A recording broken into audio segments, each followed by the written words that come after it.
fuck it. I ride. Got the top let down, leaning to the right with the bass up loud. I slide, glide, choking on that lead. 2 miles per hour, so everybody sees you. Ride. Got the top let down, leaning to the right with the bass up loud. I slide, glide, choking on that lead. 2 miles per hour, so everybody sees you.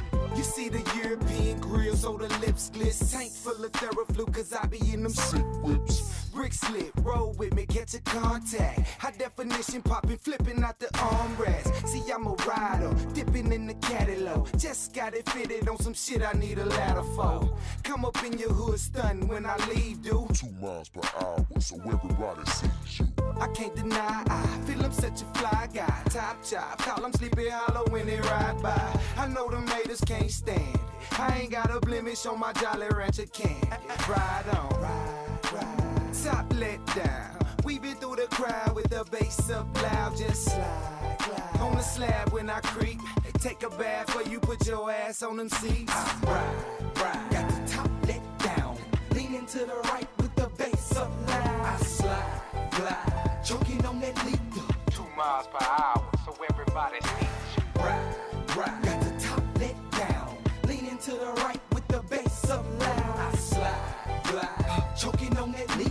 2 miles per hour, so everybody sees you. Yeah, I hope you got big lungs if you're rolling with me. I roll quickly, roll minute, plus I'm rolling sticky. Hit the road with me, only push it to the 50. Cruising through your city, super sharp, fresh fitted. Hey, two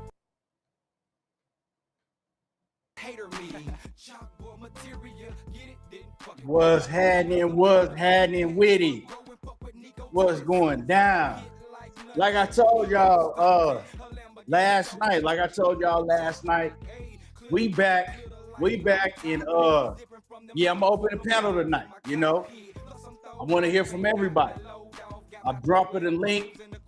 We dropping the link, and you know what I'm saying, we gonna cook, man. We gonna cook about the whole situation that went down last night.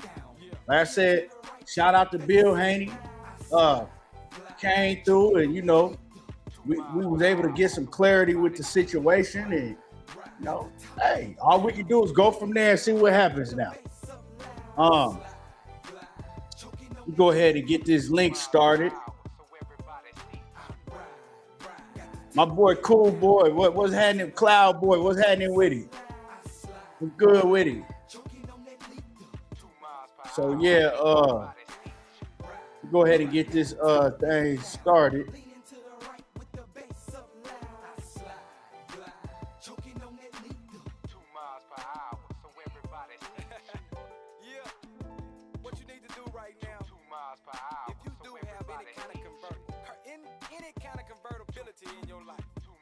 Y'all smash the like button when you come in the building too. Smash on the like button when you come in the building. Hey man, say man, OTB, my brother in the building, what it do? Goddamn phone finna die. Hold on, man, let me go get this charger to plug my phone up.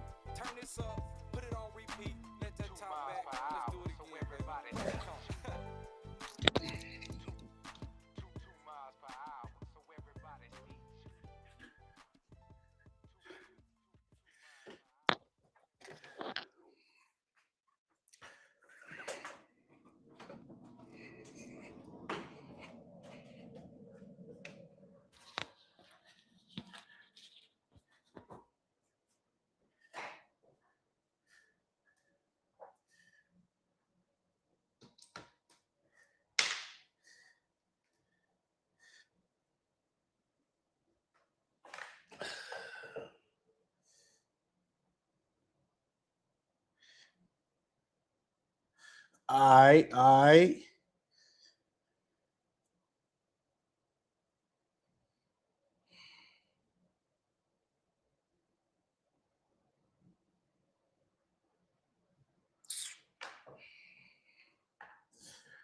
Just Do what's good, man. If y'all ain't subscribed to Just Do Boxing, my guy, I know y'all gotta already be subbed to him. Man, if y'all ain't already subbed to Just Do, man, Hey, man, he put in a lot of work in this YouTube shit. You know what I'm saying? He put in a lot of work. And he one of the few channels. It's hard to find channels like his on YouTube. Now, he one of the few channels that don't push no narratives. He ain't on there for 3, 5, 6 hours pushing bullshit and hate. He gonna keep it solid and keep it real all the way around the board. And we don't see that shit no more in this YouTube shit. We don't see this shit no more. It's another channel I want to put y'all on. Make sure, like I said, just do boxing, right? If you want to go to a solid channel and learn some shit and just have, great content, just do boxing. It's another channel I want to put y'all on, man. And I don't really know dude like that, but if y'all want to learn about shit, he got a betting show. He got a lot of shit. And hey, man, you'll win a lot of money with this dude. Man, his name is Johnny Boxing. Dude is official. Dude is hella official. He from Ohio. But he live in Australia. He from Ohio, but he live in Australia. So if y'all really want to go to some real boxing channels, go to Just Do, go to Johnny Boxing. Johnny Says Boxing. That's what it is right here. Dude got a solid channel. Oh no. Johnny Says Boxing. Man, and he cook on everybody. From the guys that we don't know. I didn't learn shit from being over in his channel. I didn't learn a lot of shit just watching guys that we ain't never heard of and taking his advice and going and studying film and betting on them. Dude official, for sure. And it ain't none of that bashing fighters and hating and narrative pushing. Like all them old channels, y'all be fucking. I don't fuck with none of them channels. You can't learn nothing. You know what I'm saying? If you want to be a dickhead and just run with lies and narratives, if that's what y'all want to do as men and sit up in, channels like that all day and just get, shit like a cult, like a fucking cult member teaching you just how to hate and run back and regurgitate shit that ain't true. And yeah, then y'all know what channels to go to. But yeah, I started looking for just, channels that's you can actually talk real boxing and learn shit. And like I said, I don't even know dude, but he got a solid channel. I like his channel a lot. Check him out. Anyway, man, news. Let's talk about some news that we just heard. They talking about that Gary Antoine Russell is in negotiations with Isaac Pitbull Cruz for a fight in August, right? It may be on the undercard of the it might be on the same card as the Lamont Roach and Williams Zepeda. I don't know. But I just they just put that news out. I seen it over there on the X app. And man, shout out to Gary Antoine Russell. That's my guy, right? But listening to Gary Antoine Russell, right? And listening to what he said that he wanted, Gary said he wanted all of the champions at 140. And then he said he wanted Shakur last. He called out Dalton Smith. That was one of the first guys' names that he said that he wanted. And I don't understand the Isaac Pitbull crew. I just don't understand that shit. You know what I'm saying? Like it's a fan-friendly fight. I get that part. For PBC, I get that part. It's a fan-friendly fight. It's a fight that fans gonna enjoy watching, right? I'm gonna watch it. I'm not telling y'all that I'm sitting here complaining and it's not a fan-friendly fight. But what I'm saying is I just don't understand the point of it when he said his whole mission is to go after all of the champions and then save a super fight with Shakur Stevenson, where maybe they could do an undisputed if it ends up like that. So I just don't understand Gary and Pitbull Cruz. I don't understand that. I think Gary Antoine Russell is gonna cook Pitbull Cruz. Fan-friendly fight, like I said, but man, I just don't understand why they would make like Pitbull Cruz ain't got no strap. He don't got no strap. So I don't understand why they would make Gary Antoine and Pitbull, but you know, hey, I mean, what y'all think about that? Like I said, the panel is open. The panel is open. I got the joint pinned in the chat. I thought I pinned it. Yeah.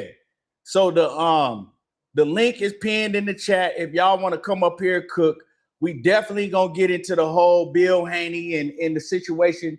You know, him coming up here on the panel yesterday, and like I said, you gotta respect Bill. You know, you gotta respect it. He didn't come up here on no ignorant shit. He came up here and, you know, I did my best to try to get clarification for everybody, not just for myself, for everybody. I wanted to clear this shit up. Now, we know is dickheads that's still gonna run around and act like that he didn't say what he said and gonna ignore all of that shit just because it may not fit the narrative that they want to run with. But that's my whole thing was when Bill came up here, my whole thing from the jump was, okay, let's get some straightening. You know what I'm saying? We need to get some straightening. And so, you know, hey, now we got straightening. There ain't no reason for me to go back and forth with none of y'all dickheads. All I gotta do is sit back and wait and see if Bill gonna, you know, do what he said he was gonna do. But we gonna talk about that for sure. I love the Lamont Roach and Williams Zepeda fight. And once again, let me repeat myself.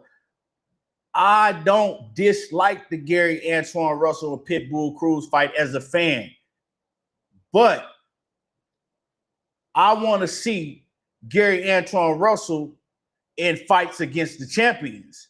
You know what I'm talking about? Like, if you're going to go fight Pitbull Cruz, you might as well have called out Shakur Stevenson and y'all could have got that fight popping. Like, I'd much rather see a Gary Antoine Russell, who was a way tougher fight than an O'Shaquie Foster. Y'all running around talking about some goddamn O'Shaquie Foster. Y'all, why y'all ain't running around like talking about we want to see Gary and Shakur now? That's the type of energy I want. I don't want to hear y'all talking about no goddamn O'Shaquie Foster can't beat nan one of them. He can't beat Gary. He can't beat Shakur. So I want to see the best fight the best. So you know, if Antoine was gonna make a pit stop and, you know, fight a pit bull, I just feel like, man, that could have been a Shakur.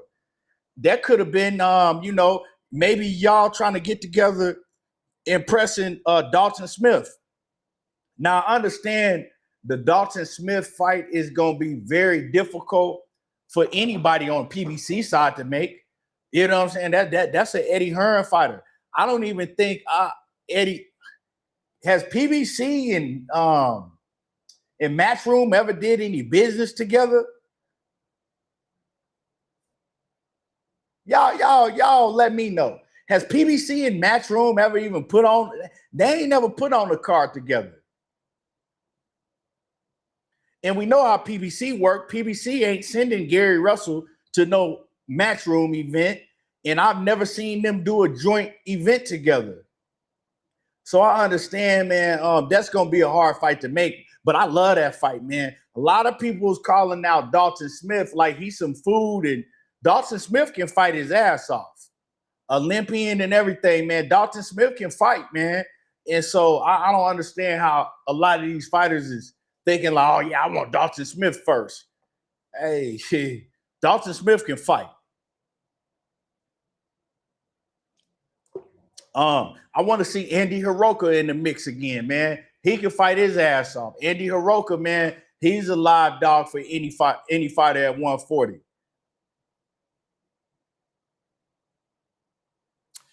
A Cloud Boy AB say, with Gary popular status right now, he should have been running to Shakur. Yeah, that's because you can't say, well, I want to save Shakur for last. You don't know how and Gary's my guy. Like, don't get it twisted. But just because Gary is one of my favorite top fighters, don't mean I ain't gonna keep it a buck. You can't say because Shakur came out and was like, hey, I love that fight. Shit, I'm with it. Anybody from 135 to 140. So, and Gary's like, no, not right now. You can't say that you gonna save him for last because tomorrow ain't promised. Real talk. We know that shit in this boxing game that tomorrow ain't promised. So to say, oh yeah, I want to go through this champion, then I'm gonna fight this champion, then I'm gonna fight and then I'm gonna save Shakur. That's just not that realistic. You know what I'm saying? If we really want to keep it real, that shit ain't that realistic, and we all know that, man. You know what I'm saying? Hold on. Yeah, like that ain't that realistic. When do boxing ever, turn out like that? That shit ain't really never, you know what I'm saying? That shit don't really never turn out like you think it's gonna turn out like that. And salute to everybody in the building. Salute to Pooh, OTB, Cloud Boy. Let me see who else I missed. Curtis in the building. My man Just Do Anthony Johnson in the building. My man Just Do say Dalton Smith can scrap. Yeah. And they talking about Dalton Smith like he's some goddamn fool. Boy can fight. Don't let the UK shit fool you. He ain't one of them domestic level UK fighters. That dude can fight. And so, to me, instead of talking about all of this Oshaki shit, and it's cool, right? The Oshaki Foster, the storyline is cool. They got beef, but this is the thing, right?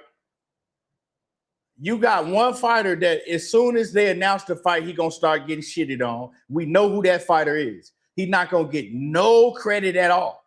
Like nobody gonna give nobody gonna give Shakur Stevenson no type of credit when he go in there and beat Oshaki's ass. And y'all haters, y'all know that shit. You know what I'm saying? Y'all know that shit. Y'all ain't finna give that nigga no credit. And then, like, even the ones that know that he gonna go in there and beat Oshaki's ass, like, say, myself, let's say Just Do. When Shakur go in there and beats Oshaki Foster's ass, I can't even sit up here and pretend like I was impressed because it's some shit that I already knew he was gonna do. You know what I'm talking about? And he not gonna get no credit. I mean, y'all heard me. I was one of the only few ones that was telling y'all before Shakur fought Teofimo Lopez. Didn't nobody want to listen to me. Y'all want to run and, you're going to take your own opinion. But I told everybody, I said, Shakur going to beat his ass easy. It ain't going to be close. It ain't going to be close. Oh, no, Teofimo this and Teofimo this and Teo got power. And I was like, it's not going to be close. And then when it wasn't close, I got the game all right here. Damn, I knew they were going to catch up. My son is at the game. Yeah, my son at the game. He just sent me pictures and shit in the phone. My son at the game. Getting back to what I was saying. And then when Shakur went and cooked him, like people tried to pretend like for about a couple of days that they were going to give him his credit. And then, about 3 days out, motherfucker switched up. Oh, he still ain't fought nobody. He made all type of excuses. T.O. wasn't this and T.O. wasn't that. Why y'all talking about he wasn't this and he wasn't that? When I told y'all it was going to be that Shakur was going to cook him and make it look easy, I didn't know what I was talking about. Then when he did it, oh, man, T.O. wasn't. Come on, man. So, and it's going to be worse with Oshaki.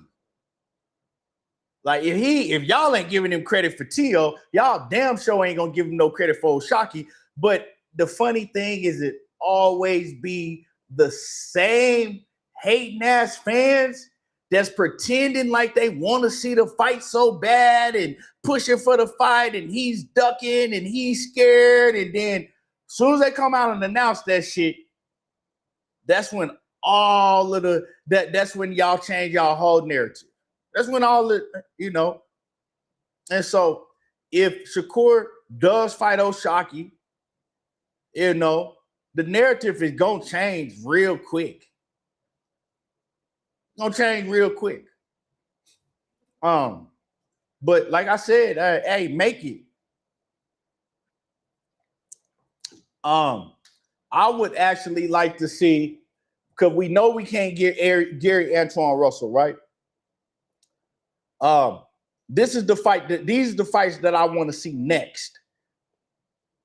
I want to see, of course, Devin Haney and Keyshawn, only because Shakur is not a 147 pounder. Shakur don't fight at 147 right now. So I want to see Devin Haney and Keyshawn, and I want to see Shakur and Dalton Smith. Because Gary Russell ain't on the table. So I would love to see Shakur and Dalton Smith, and and Keyshawn and Devin. That's a hell of a they could put that shit on. I don't know if they'll put it on the same card, but yeah, let's make that happen. Like, why y'all ain't calling for fights like this? Y'all, do y'all really think that O'Shaquie Foster is a more dangerous fight for Shakur Stevenson than a Dalton Smith? Y'all tripping, man. Dalton Smith is way bigger than Shakur. Can crack. He can box too. Like, man, come on, man. But hey, say, man, like I said, fans just want to run with whatever narrative is popular. Dalton Smith versus Shakur Stevenson is a much tougher fight than Shakur Stevenson fighting the O'Shaquie Foster. He gonna do something bad to O'Shaquie. But I understand O'Shaquie. I understand, because really, truthfully, if you ask me, I don't think that O'Shaquie Foster believes any of that shit that he's telling y'all. Like, he's way better all around than Shakur Stevenson. He's a better boxer. He's a better this, and he got better. He don't believe that shit.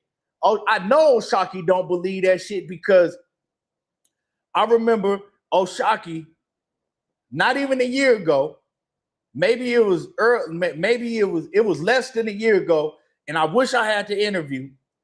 And I was surprised, because this is during the time when O'Shaquie Foster and Shakur, they got beef at this time. They got beef at this time. They going at each other's throat. And I was surprised that O'Shaquie kept it real on this interview, because he said that Shakur Stevenson was one of his top 1 or 2 pound for pound fighters in the world. This is what O'Shaquie Foster said out of his own mouth, right? He said Shakur Stevenson was top 1 or 2 in the world, pound for pound, in his opinion. And that shit shocked me, because I'm like, damn, I'm surprised he kept it real. And then later on, he goes on and do more interviews and contradict himself and say that T.O. gonna beat Shakur. And so he be doing a lot of capping. And I think that's a reason that Shakur jumped when he got in the ring. He was so pissed off, because he like, man, I'm sick of this nigga lying. And that's my thing with O'Shaquie. Like, I don't have a problem with him wanting a fight with Shakur. Like, he getting up there, right? He getting up there at that part of his career to where he like, man, I see all these niggas making big money. Like, I want some of that, So I think it's more so he like, hey, I want some of that bag. I don't think that to me, I don't really believe that he believed that he gonna go in there and beat Shakur. I think that he believes that maybe he has a chance, but more so he like, man, that's my big money fight. And he knows that, okay, I could fight Shakur. I'm not going to get no pushback, if I lose to Shakur because it's Shakur Stevenson, right? I'm gonna get a big payday, way more money than I ever made, and then I can go back to doing what I got to do. Like, right? I already got L's on my record. It ain't like putting up an undefeated record. So when I go in there and I get beat, ain't nobody gonna give me no backlash. Shakur Stevenson is like, okay, well, I go in there and beat his ass, but I know I ain't gonna get no credit for it. You know what I'm saying? They gonna criticize me like they already doing. So it ain't a win situation for Shakur, but it's a win-win situation for O'Shaquie, because yeah, he gonna get his ass beat, but then he gonna get a lot of money doing it, and then he can get back to doing whatever he want to do against, you know, the division, whatever division he decide to go to. OTB said Shot can't start slow like he did against AB. It don't matter if he starts slow, fast, medium, slow, fast, slow. He's still gonna get his ass beat. Don't matter how he starts. Like, for real, man. Dalton Smith on the other end, man. Like I said, he's a guy that's a lot bigger than Shakur. He can crack. He can box. He puts his combinations together very well. He's strong. And that's a dangerous fight for Shakur Stevenson. Yes, I have Shakur winning, but Shakur is going to have to approach a Dalton Smith fight with way more caution than he will a goddamn O'Shaquie Foster.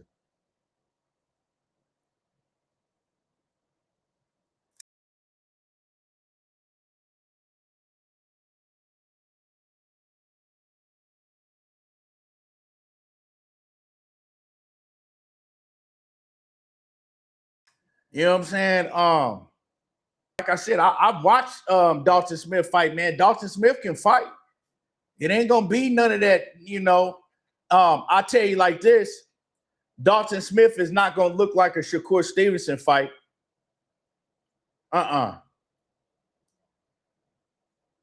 Shakur fight Dalton Smith. It's not gonna look like Teofimo Lopez fight. Did I say Shakur Stevenson fight? Now, I meant if Shakur fight Dalton Smith, it's not going to look like a T.O. fight. It definitely ain't. He going to have to, you know, I believe that if he fights Dalton Smith, he going to have to bring his best. Now, of course, yeah, I got Shakur winning that fight. I don't see nobody at 140 pounds beating Shakur, but I think that's one of his tough fights. I think Dalton Smith and Gary Antoine Russell are tough fights. But that's what we need. So when niggas say, when I tell y'all that, hey, you know, hey, I don't really care to see him fight O'Shaquie, but make the fight since that's what y'all want. Oh, man, you protecting Shakur. You protecting him. Yeah, motherfuckers, yeah, like some of y'all just be ignorant, man. Some of these guys in these comments be so goddamn ignorant, it just don't make no sense. Like, can't nobody in the world make me believe that O'Shaquie Foster is more dangerous than a Dalton Smith or Gary Antoine Russell. Like, if you think that, you just may need to stop watching boxing forever.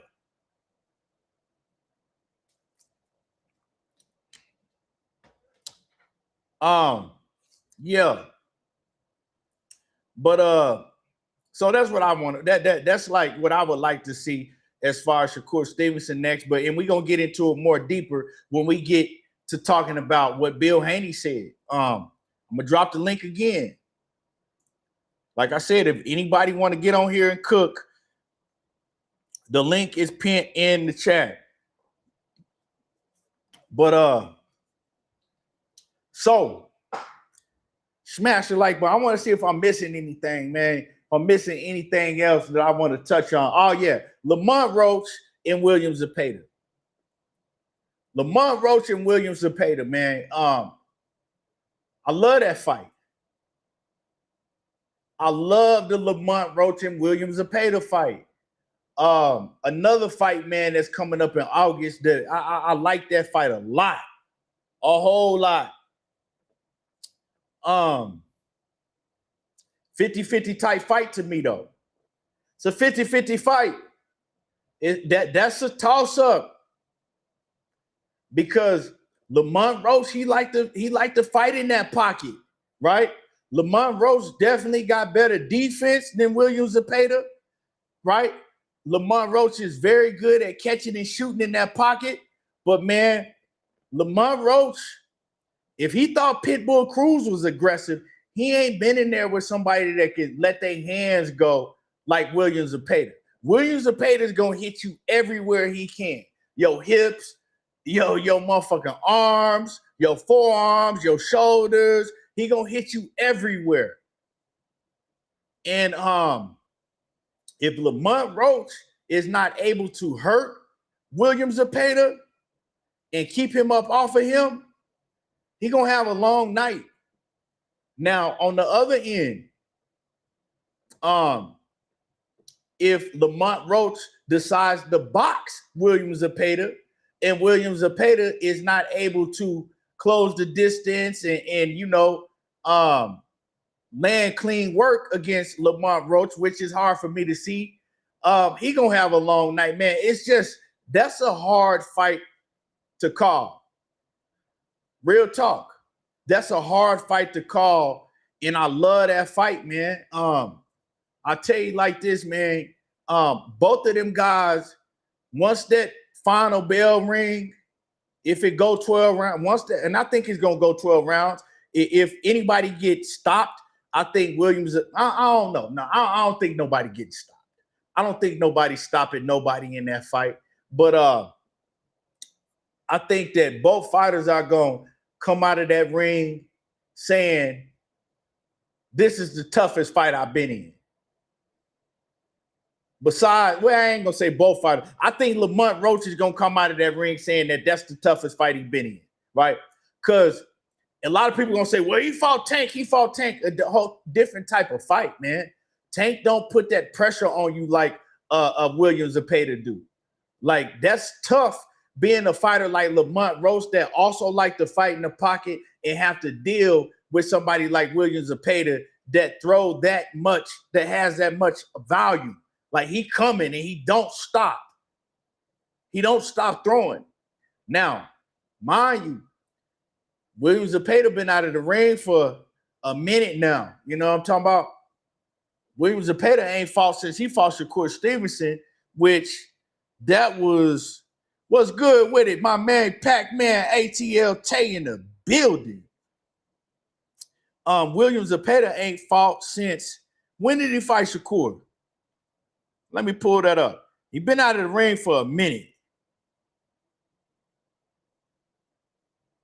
And it just all depends on how William Zepeda handled that inactivity. When he got out of the ring, did he blow up in weight? Because Lamont Roach, he was staying pretty active. He ain't fought in a minute, but, that was because he had the hand injury.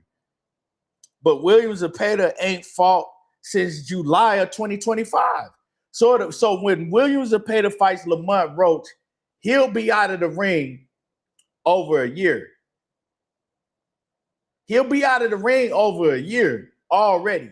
So it just all depends on, with a fighter like that relies on volume like William Zepeda does, how's he going to come in the ring off of a, 13-month layoff?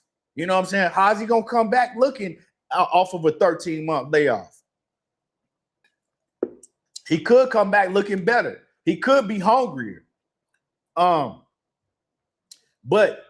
I think one advantage that William Zepeda has fighting a Lamont Roach in his favor, but then we could say the same shit for Lamont Roach.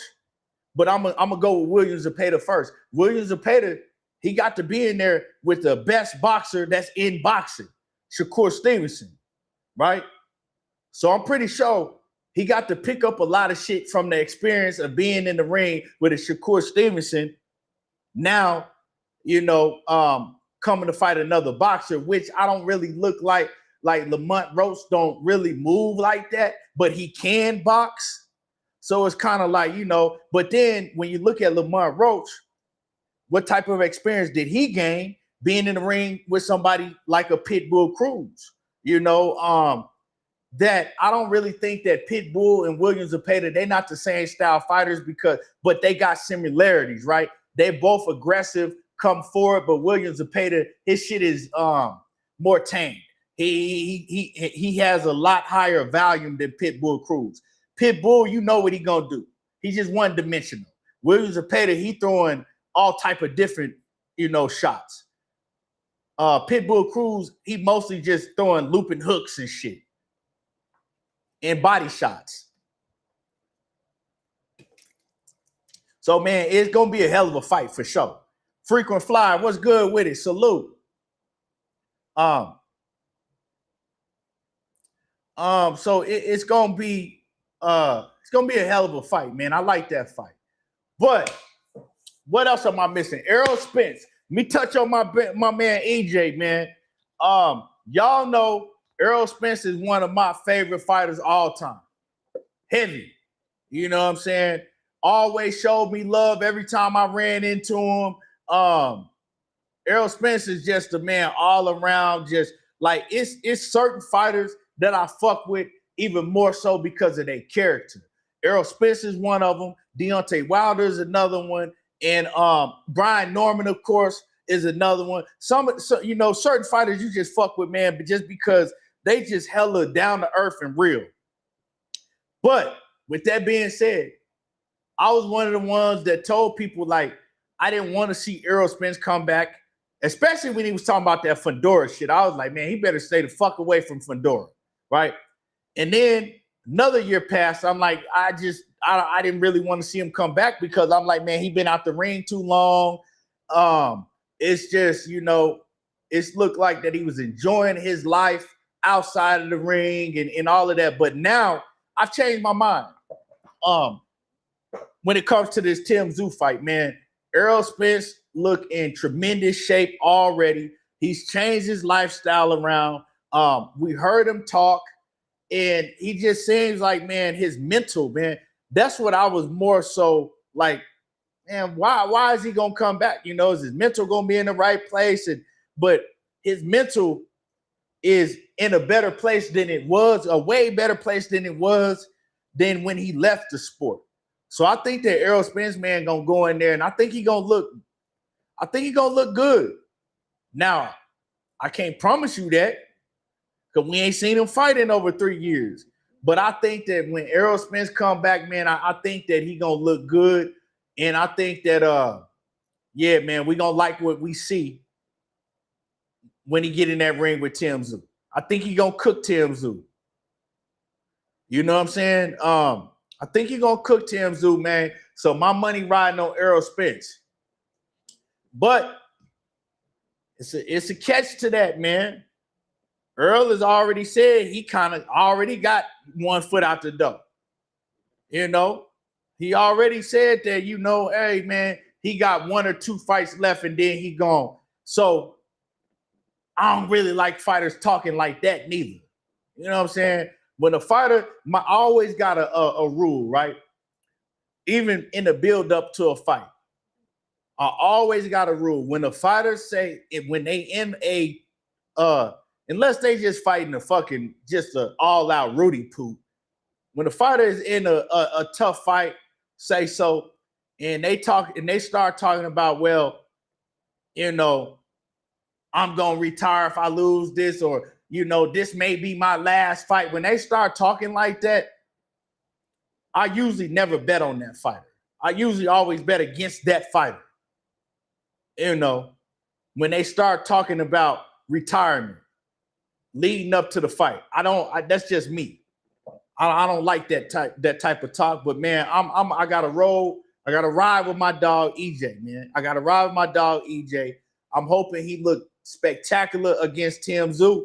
And I would love to see him and Jermell Charlo fight. I would love to see that fight. I would love to see him and Jermell Charlo fight, man. Go out with a bang. A huge fight. A huge fight, man. Jermell Charlo and Errol Spence, man, in Dallas Cowboy Stadium. That fight would be huge. Houston and Dallas, If y'all don't know how Houston and Dallas get down, especially when it comes to each other, man, yeah, that's a huge fight. That's a fight I would go to. Yeah, I definitely have to go to Errol Spence and motherfucking Jermell Charlo. They make that fight, man.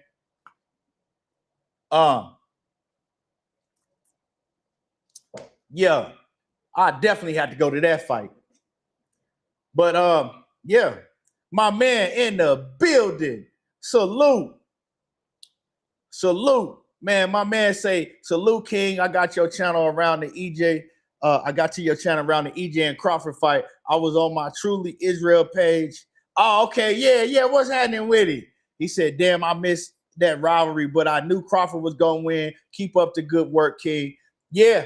I mean, Crawford, and see, my whole thing, even with the whole Errol Spence and Crawford situation, man, I was just like, hey, man, I'm sick of all of the back and forth. Let's just get him in the ring and make the best man win.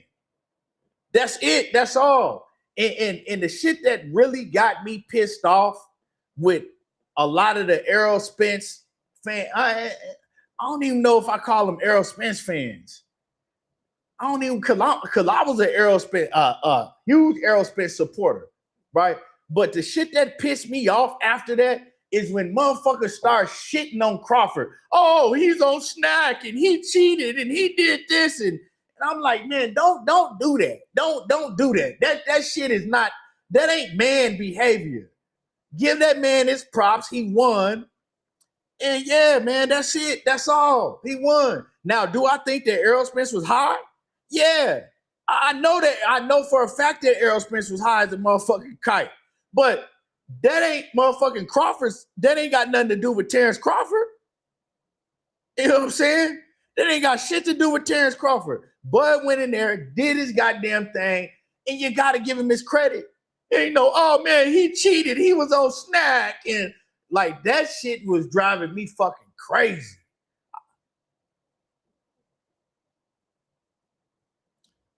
Like that shit just make niggas look like pure bitches when you get to doing shit like that. You know what I'm saying? Like I don't have a problem with people saying, well, I don't think that Errol Spence was at his best or whatever. But when you get to like, oh man, he was done. Crawford cheated. He was on snack and man, man, come on, man. He just be on some goofy shit. Dude be on some goofy ass shit in boxing. But with all that being said, let's go ahead and cook. Let's cook. Yeah. Let's get into this whole shit. If you didn't see it, I had Bill Haney on last night. And my whole thing with Bill Haney last night was to get clarification, right? Because I see Bill Haney when he get on a lot of these panels, especially, and salute to Najee. I think Najee, but when I had Bill Haney on, I hadn't seen Bill Haney, I hadn't seen the Bill Haney and Najee live, right? I hadn't seen Najee in him, but I had seen Bill Haney on the Boxing Voice, not all of it, but I saw like some of when he was on the Boxing Voice. I had seen a couple other channels that Bill Haney had pulled up to and got on, right? And so when he got on, I was like, oh yeah, now it's time, because I don't feel like I had got no clarification. Because one thing about Bill, you know, Bill got that gift of gab. Bill got the gift of gab. You know what I'm talking about? Bill know how to talk that talk and go around shit if he don't want to answer shit directly.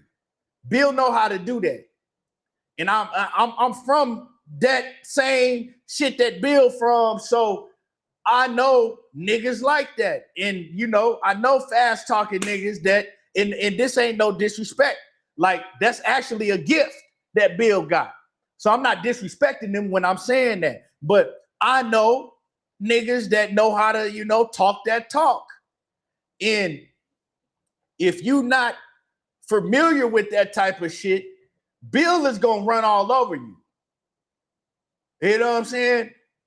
and you're not gonna get no clarification, and it's just gonna be, it's gonna be what we always see. And I think that, man, a lot of these guys, they so locked in with Bill, they don't even ask him. They just let him say what they're comfortable with him saying what they want to hear.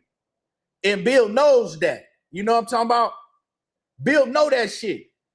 They comfortable with him saying whatever they want to hear so they can go back and start with their narratives, because they're fans of Devin and Bill. You know what I'm saying? I'm a fan of boxing, right? I respect Devin and Bill. But they fanned out. Like they all the way dicked out. All the way dicked out. Oh, yeah. Oh, the God. Oh, all that shit, man. So me, I just want clarification for when, so we'll know what's going down. You know what I'm talking about?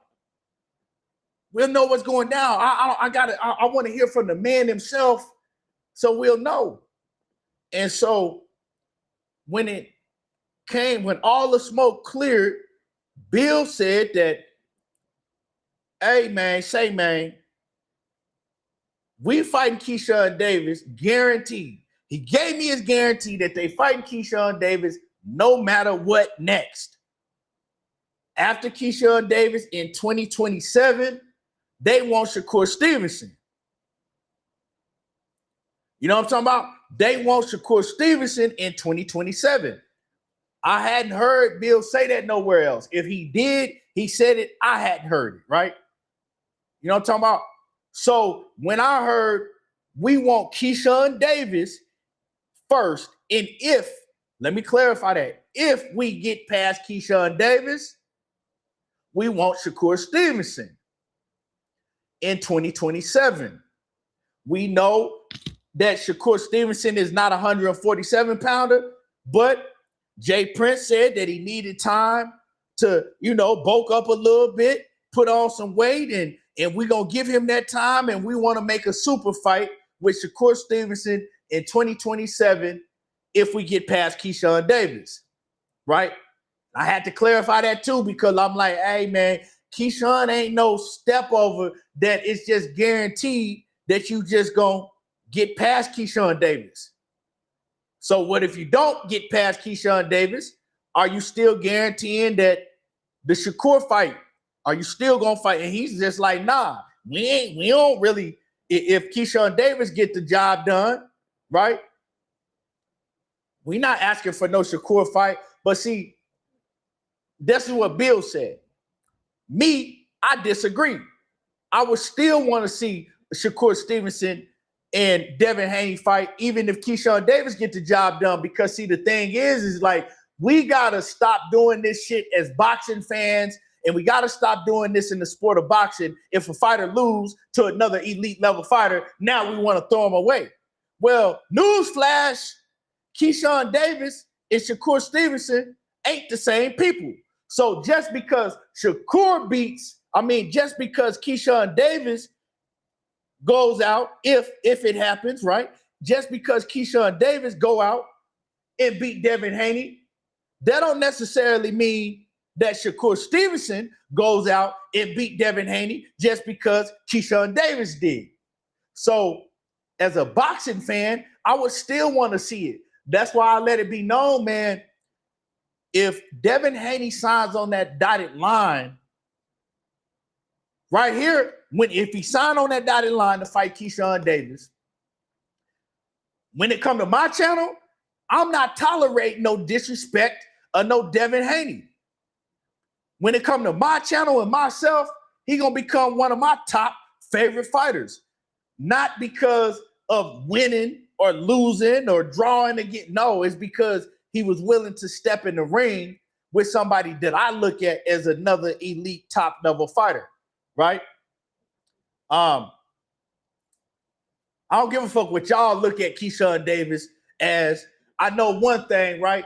And one thing for sure. most of y'all, and I'm not talking about nobody in particular, so if the shoe fit, wear that motherfucker. Most of y'all don't know shit about boxing at all. So I know when I go watch film and I'm laying in the bed at night under the cover with the phone and shit, you know what I'm saying? I'm gonna get to some shit y'all gonna laugh. I'm laying in the bed late at night, 2 o'clock in the morning.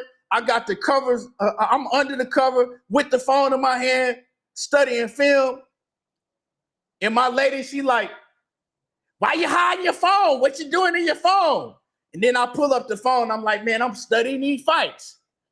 Oh, and then she turned back over and go to sleep. I'm doing that. You know what I'm saying? I'm doing that at night. I'm studying film, dozing off with the phone in my hand and shit, knocked out, waking up the next morning. I ain't get through the whole fight. I do that, man, because like I don't like to just get on here and talk shit because, man, and I don't listen to what nobody else got to say. Real talk. I go and watch these fights and form my own opinion. I don't have to listen to what another man. See, a lot of y'all, that's what y'all do. Y'all sit up in chats that don't teach you shit about boxing. Their sole purpose is to find a few fighters to shit on. And y'all sit up in there for hours. Yep. Hey, I told you I ain't lying. Hey, hold on. Here she is right here. She told you I ain't lying. I ain't making that shit up. That's what I be doing. And so, man, my whole thing is like, I'm not a sheep. I don't do that shit that most people, they rely on another man to tell them because they don't really watch these fights like that. And then they just gonna run with what everybody else say. But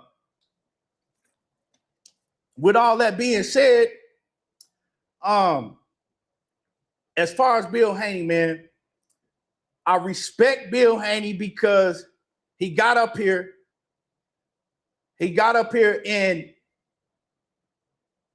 all the talking, all the back and forth that we did, he gave me clarification and the man gave me his word. Now, a lot of people may say that, oh, well, Bill Haney just talking. We don't believe that he going to fight Keyshawn. Because I still hear people saying that they don't believe that Devin is going to fight Keyshawn still and Bill Haney was just running his mouth. And I can't say that, man, because I got to wait to see if it happened or not, because I know that, hey, the man, he came up here and we talk like men with respect, He gave me his word. So the only thing I could do is finally just, sit back and say, okay, this is what Bill said. And we're going to see what go down, man. We're going to see if they stand to their word. I'm not going to say that, oh, well, Bill was lying. He was just bullshitting and he don't want, we got to see, man. We got to see. I'm not the type of nigga that's going to have a conversation, a man-to-man conversation, get clarification, and then wait till the man get off the channel and then get to talking bad. But yeah. So once again, for those who didn't hear it,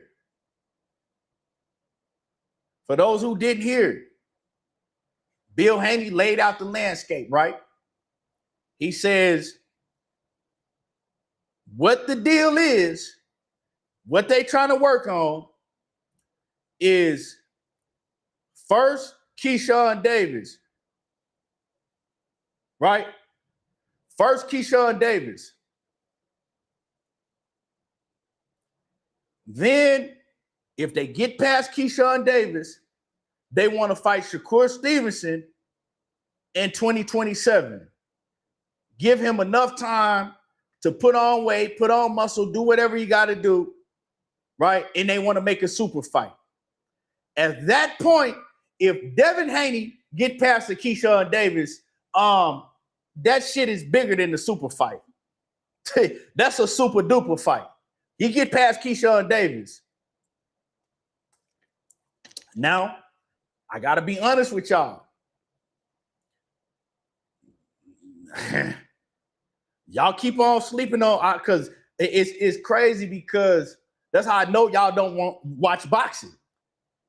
It's like 90 to 10. It's like 90% of people saying that Devin Haney gonna run through Keyshawn Davis. I know y'all don't know shit about boxing.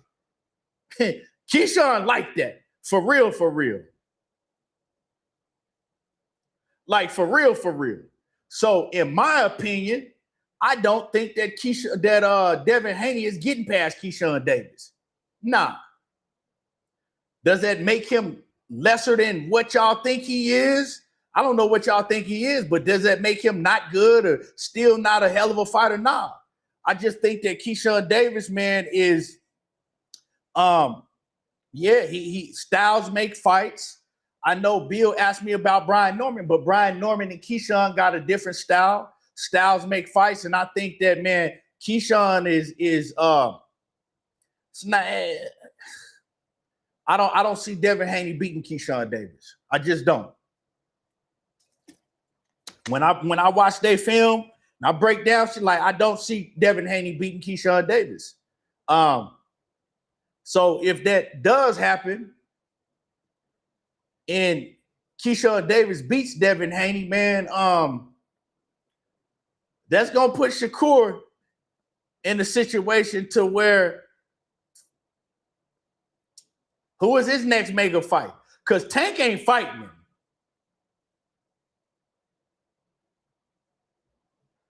You know what I'm saying? Because Tank ain't fighting him. Tank ain't fighting none of these dudes. That's my opinion. Tank ain't fighting none of them. So, you know, and I kind of feel that that Shakur is still hoping for that Tank fight. He's still trying to, you know, that's why he's still saying like, hey, I still fight at 135. You know, I could fight anywhere between 135 and 140. And I think that's why he's still like, hey, 120, 135 too, because he's still wanting that Tank fight, but he probably just need to let that shit go. He probably need to just go and let that shit go. And I told Shakur that shit a long time ago. Like, Tank ain't gonna fight you.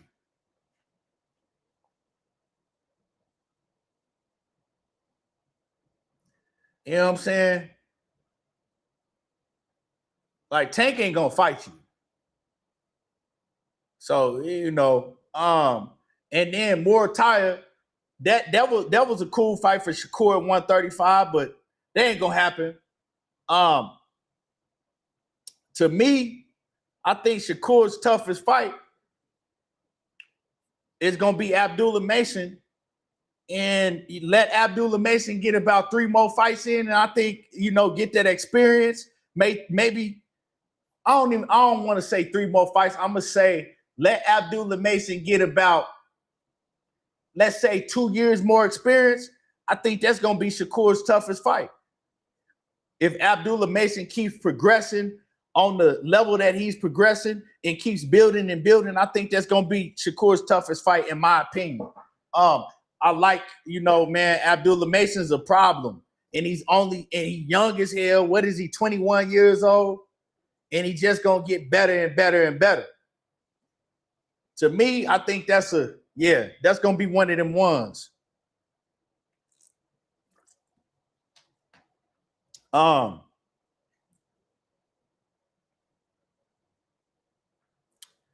Pugilism say Haney will do it because he knows a loss to Keyshawn carries his legacy better than his win versus Kambosos, Loma, or Norman Jr. Keyshawn has a higher ceiling than all 3 of those fighters. Yeah, I mean, I can see that. I can see what you're saying, but I can also see it's like, nah, I ain't gonna say that. I ain't gonna say that, because one thing I like about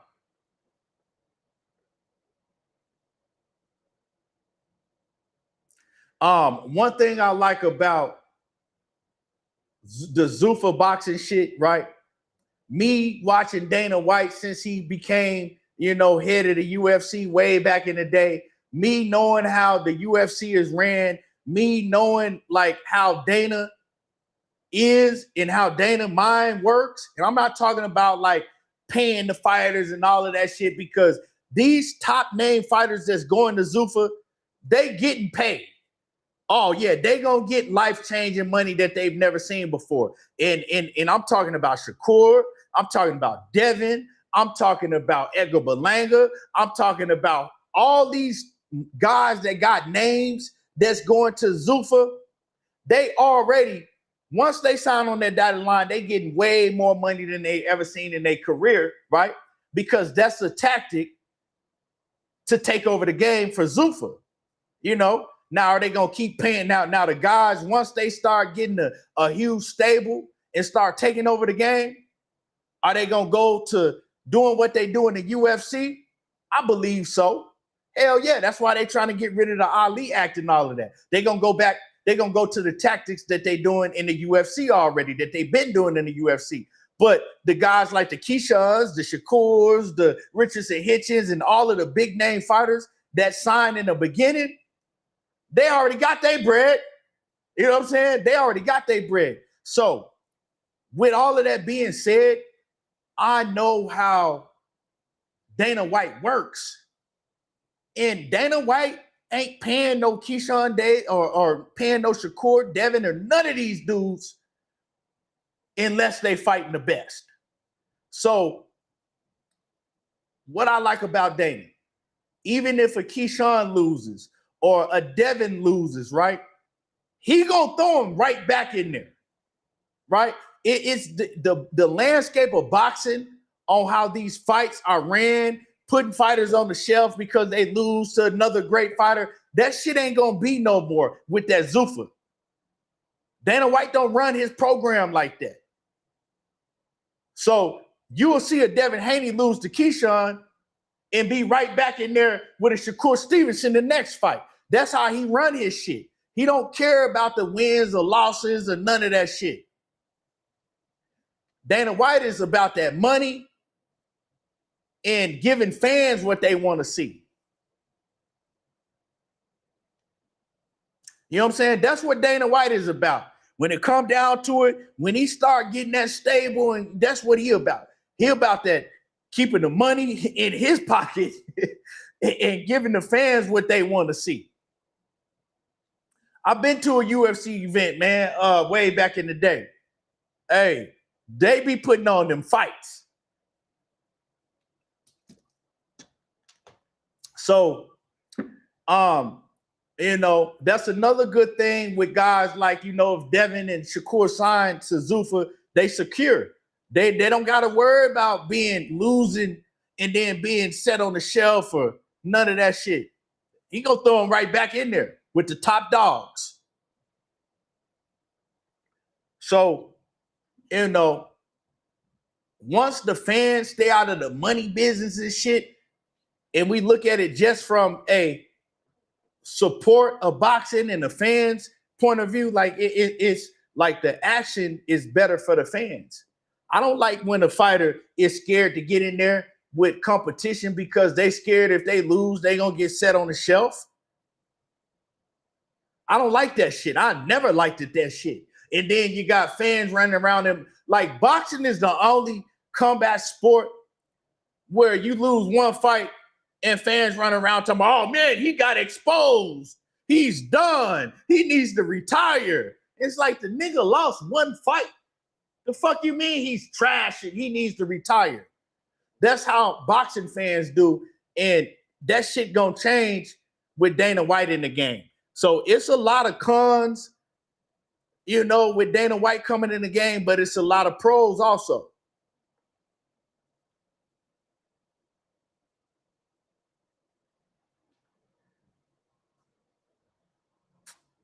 My man said Greg Hackett said they sent his fighter a number. It was crazy low. His fighter may not have been somebody that they really wanted like that. You know what I'm talking about? But I heard Jalil Hackett say he getting more money with Zuffa than he ever got in his whole entire career. With Matchroom, or with Floyd Mayweather. And I've heard a lot of other fighters that's over there. Julian Rodriguez, I heard a lot of fighters that was over there. And every fighter that I've heard, they's like, yeah, man, we getting nutrition, we get more money, and we staying active. We get more money than we have anywhere else. So they like it, you know. But like I said, will I be surprised if once they take over the game that it turns into the same shit that the UFC is, underpaying these fighters? And no, I'm not gonna be surprised, but hey, man, that ain't for me to worry about, right? I'm not a professional fighter. We are fans and supporters of the sport of boxing. We supposed to be, right? That's for the fighter to worry about and they managers to worry about. I think that, man, once fans start getting into all of the money and the business, it's cool to know it, but man, we need to stay out of that shit. You know what I'm saying? A lot of times, man, we need to stay out of all of that shit. And we all guilty of doing it. You know what I'm saying? We all guilty of doing it. But a lot of times, man, that shit, it's better. That's why, like, man, I be getting irritated when Bill jump on all the panels and do the campaign. And it's like, sometimes, man, I just be wanting to, hey, man, say, man, we just wake up and then the shit official. You know what I'm saying? We wake up and the shit is official. It's kind of like Shakur and T.O. We woke up one day and it was like T.O. and Shakur, they already agreed to fight. The fight happened and such. I like that type of shit.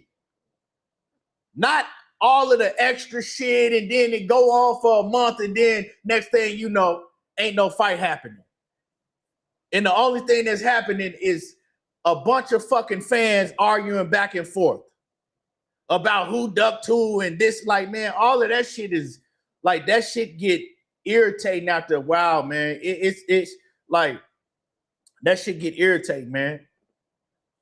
I would rather be able to come on here and do live streams and make content about like fights, man. Like, I remember when I first got on this shit, it was more so about we going back and forth about who gonna win the fight.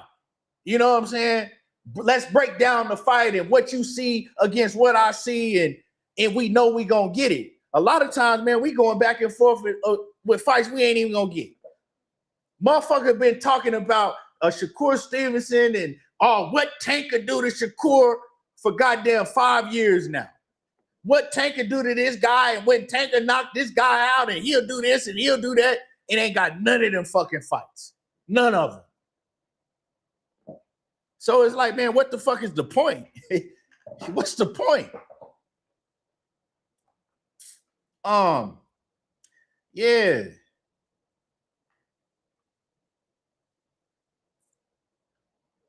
But I want to play something, right? Because a lot of y'all is saying that Keyshawn ain't shit and Devin gonna run through Keyshawn. Let's hear what Zab Judah had to say about that shit. Let's hear what Zab Judah had to say about Keyshawn Davis and Devin Haney. Because we know that Devin Haney is Zab Judah's godson. But let's hear what let's hear what Zab Judah had to say about Keyshawn and Devin. Let me pull it up. Hold on, I'm gonna find it for y'all, man. Where is the okay? Here it is. Let me see.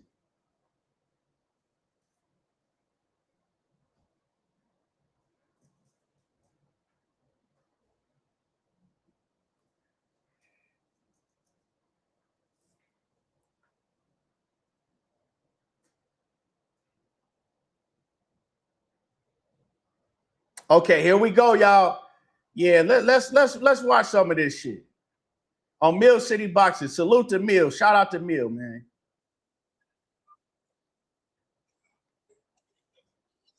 Hold on. Let's watch some of this shit and let's hear what Zab Judah had to say about the Keyshawn Davis and Devin Haney fight.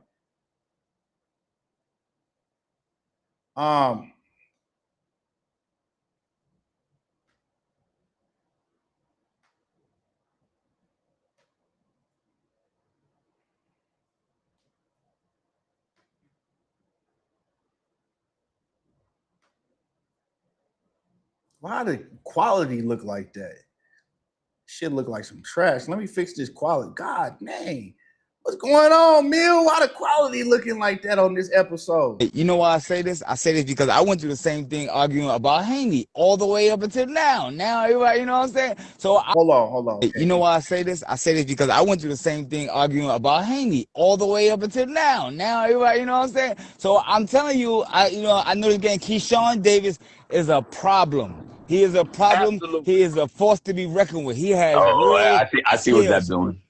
Devin Haney is a problem. He have real skills. That's why this fight is a barn burner. This is a big fight. You know what I'm saying? How do you have it, Zab? It's a toss up right now, brother. You got it a toss up? No, meaning it's a toss up. But I'm with Haney. You know, as my godson. It's no. Well, I don't see it as a toss up. But wait a minute. When I say skills, I'm not saying Keyshawn is coming in with nothing. He got skills, brother. He got skills. He got power. He got everything. Bro, he's got no mentals, bro. He's got no mentals. Devin is not gonna. Man, see, and this is the shit I'm talking about, right? This is that's the shit that get under my fucking skin. You got this ignorant motherfucker, right? Zab is trying to tell y'all, right? Somebody that's a legend in the game. Zab Judah is a fucking legend in the game, right? Zab is trying to tell y'all what this fight is, right? You got a motherfucker, what's the dude name? He always on Mill City. The dude, he don't know shit about boxing because he always loud and running his fucking mouth, right? Ain't never showed his face on camera. I offered him money to jump on camera and show his motherfucking face. Because he always y'all know who he always talking loud cat shit and don't know nothing about boxing. He always fucking wrong. HLD. Yeah, HLD, that's his name. He always wrong. Then when he fucking wrong and you call him out on it, he want to shout and scream over you and make excuses. And you know what I'm saying? He's a fucking idiot. Zab is trying to tell this fucking clown, look, man, this a hell of a fight like Keyshawn. And he's trying to scream and yell over Zab Judah.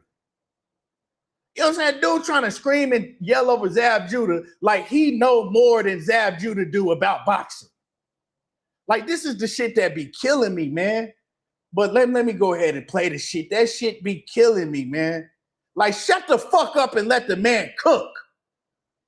He trying to tell your stupid ass some shit. Take that lightly. Brother, no. Yeah, well, I don't see it as a toss-up. But wait a minute. When I say skills, I'm not saying Keyshawn is coming in with nothing. He got skills, brother. He got skills. He got power. He got everything. Bro, he's got no mentals, bro. He's got no mentals. Devin is not gonna take that lightly. Devin is not gonna take this fight lightly. Devin is not gonna take this fight like it's a piece of cake. He's gonna train hard like he do for everybody else, and he's gonna do the Devin Haney show. But what I'm telling you is, Keyshawn, I'm not going to sit and say, because, you know what I'm saying, that's the fan that Keyshawn's a bum. No, I'm not saying he's a bum. He don't got the experience with the top level fighters, and he's definitely a weak-minded person. He is not going to be able to hang with the strong-minded Devin Haney. We can't say he's weak-minded because you've never been around him and see him in adversity to say he's weak-minded. Bro, he just found Jesus, bro, after whatever he did, bro. Huh? He's born again Christian now, bro. He had to find Jesus. After Devin Haney, he's gonna open up a church. That's the greatest thing in the world that he could have did. Was like, see, man, it's hard for me to even watch this shit now because this motherfucker, he's so goddamn ignorant. Oh man, he had to go find Jesus. Okay, so what's wrong with that? Like, you need to go find him. You know what I'm saying? You need to go find Jesus. Like, this is the perfect example of just pure ignorant boxing fans that I be talking about, man. This is the perfect example of this shit. Zab can't even get off because he won't shut his goddamn mouth. Dude is irritating, man. He the type of motherfucker that if I did know what he looked like, he the type of motherfucker I'll slap the shit out of just because he just get on my nerves so goddamn bad like that, man. And he be talking crazy too, but won't never show his face. I don't respect no man that get on camera, that get behind a profile all the time and talk hella crazy, but won't show their face for nothing. And these boxing fans be doing that shit because when they do go to fights, they don't want you to know who they are. Was find Jesus. There's nothing wrong with that. That's the greatest thing in the world. If you believe it like it is. All praises be to, all praises do and be to Jesus. In my book, it's I like it. It sounds nice. Yeah. You want to go there with me with that? I mean, come on, now we talking my talk. You know what I'm saying? Devin Haney is gonna school him. I believe so. 100%. But what I'm trying to tell you is, he's not a bum. He's not a bum. No, I'm not saying he's a bum, but if Albright was able to have him doing the stinky leg and go 24 rounds with him, Devin Haney is gonna break that kid mentally bad. Whoa. Hey, listen, HLD. What do you think of Frank Martin? Frank Martin, mid. Now, let me stop this shit right there. Keyshawn Davis beat the shit out of Albright. What is he talking about if Albright didn't win one round against Keyshawn Davis? The fuck is he talking about? Like, that's, yeah, I can't listen to that no more, that clown. But you heard Zab Judah telling y'all, like, man, Keyshawn Davis is really like that. Now, of course, Zab Judah is going to go with Devin Haney. That's his godson. He's supposed to go with Devin Haney. You're never going to hear Zab Judah go against Devin Haney, right? He's never going to tell you that anybody can beat Devin Haney, as he shouldn't. He riding with his people, but he letting you know, like, hey, this is one of them fights. This is one of them ones that Devin is going to take real, real serious, because Devin knows, just like we all know, that Keyshawn Davis is one of them ones. Oh, man. Hold on. Yeah. So, yeah, I'm telling y'all, man, this ain't no.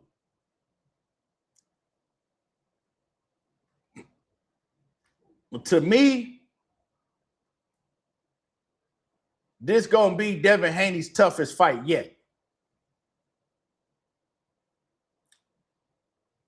Because I think Keyshawn, man, and his people, they also got the tape to go back and look at the Brian Norman fight. Because the Brian Norman fight, the second half of the Brian Norman fight, man, it wasn't an easy fight for Devin the second half. Brian Norman made some adjustments, and he started causing Devin some problems in the second half of the fight, to where Devin, you know, it was a lot of clinching going on.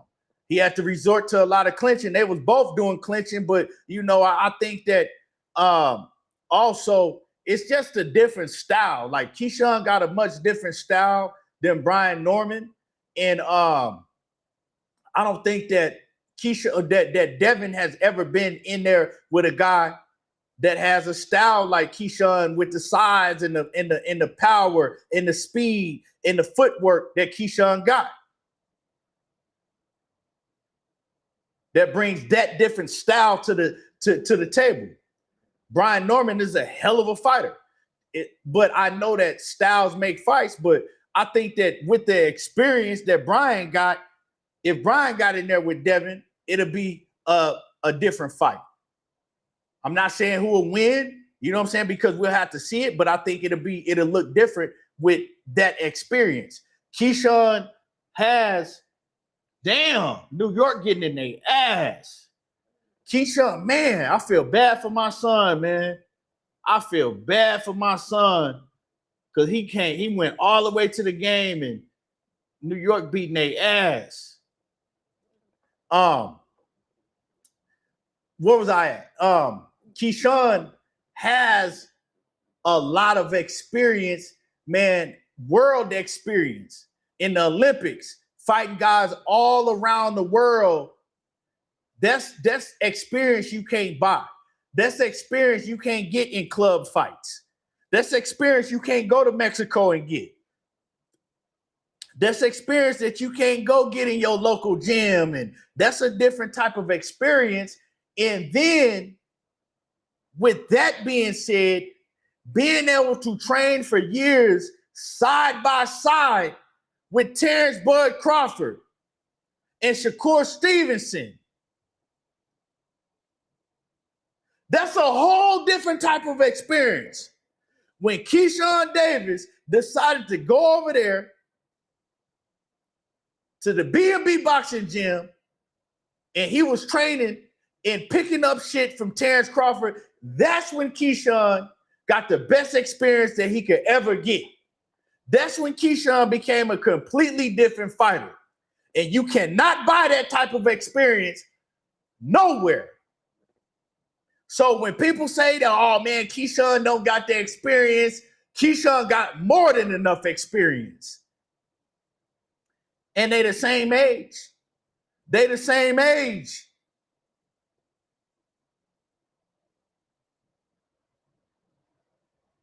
They the same age, man.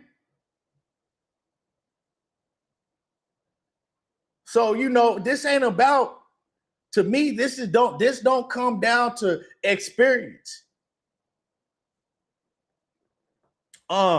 This come down to, man, who gonna come with the best game plan and who gonna be their best on that night. And from what I've seen breaking down film, to me, Keyshawn is the better fighter all the way around. Keyshawn is the better fighter. The only questions I have is who's the stronger fighter? Because I know Devin is a strong-ass fighter. And another question I have is, will Keyshawn have trouble closing the distance if Devin goes into that mode to where he's like, fuck it, I'm going to just move around and pop shot, right? If Devin go in that mode to where like, okay, I'm going to just move around, I'm going to use my jab, I'm going to make this shit look real, real ugly, how does Keyshawn deal with that, right? Because that's an element that Keyshawn is going to have to be prepared for. I'm not saying that Devin is going to fight like that, but I'm saying that Devin can fight like that, right? He's shown that, you know, he can fight like that. But also, even with that being said, Devin is more so of a front runner. And you can't be no front runner with a guy like Keyshawn Davis. We know that Devin is a front runner. First 5 rounds, and then when that second half of the fight, and Keyshawn gonna be on his ass. Keyshawn gonna be on his motherfucking ass. You can't be no front runner with a guy like Keyshawn. So when it comes down to it, both fighters are gonna be in the ring with competition and styles that they've never been in the ring with before. My man Val in the building. What's popping with him? He said, you got to kill Key to beat him, period. Devin won't handle that pressure after 6 rounds. I just said that shit too. You know what I'm saying? And like, so it's a fight, man, that I want to see. I want to see, and I just think it's just retarded for all the Devin Haney acts to be running around saying that Devin is gonna watch Keyshawn easy and clean him up, and Keyshawn has no chin. Like y'all ain't learned y'all fucking lesson, man. Y'all ain't learned y'all lesson with that. Yeah, Ryan Garcia had some Ostarine in his system, but man, y'all should have learned your fucking lesson, because that Sunday, it was a lot of y'all crying. I seen niggas that talked the most shit jump on Najee's channel and admitted that they cried after Devin Haney lost. Motherfuckers was hiding for weeks, and then they came out. When that news came out, they came out like a motherfucker, but they was hiding, they was crying, they was doing, and it's like, y'all ain't learned your lesson? Now y'all running around talking about Keyshawn ain't shit and Devin go. So if they make the fight, if they make the fight, man, y'all better hope, wish, and pray that it ain't what I see. Y'all better hope, wish, and pray that it ain't what I see. Real talk. Y'all better hope, wish, and pray that it ain't what I see. Because when I study this film and I break both fighters down, Devin gonna have to do shit that I ain't never seen him do before to beat Keyshawn Davis. Now, am I saying it's not possible that he ain't got another gear? You know what I'm saying? That he been working on? That he ain't got more tools in his bag that he gonna bring out and display? I'm not saying that it ain't possible, but I'm saying that what I seen so far, it don't beat Keyshawn Davis. That's all I'm telling y'all. You ain't got to take my word for it.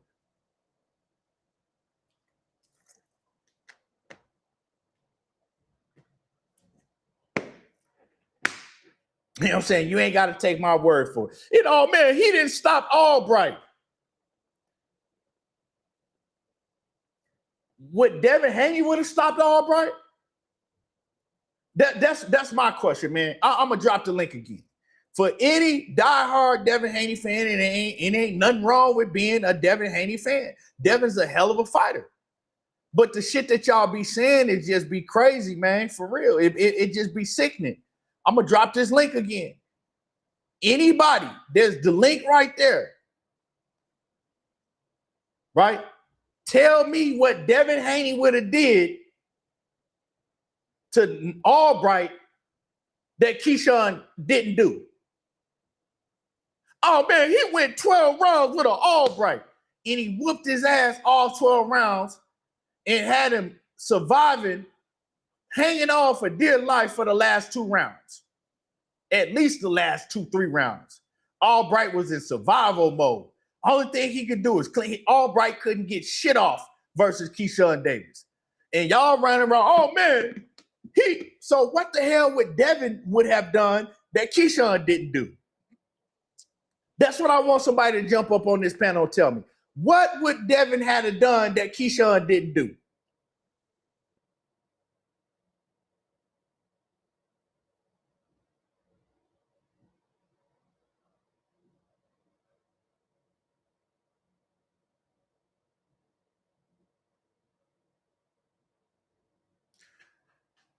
So I guess you just wanted some attention, right? Right? Make this dumbass comment make sense.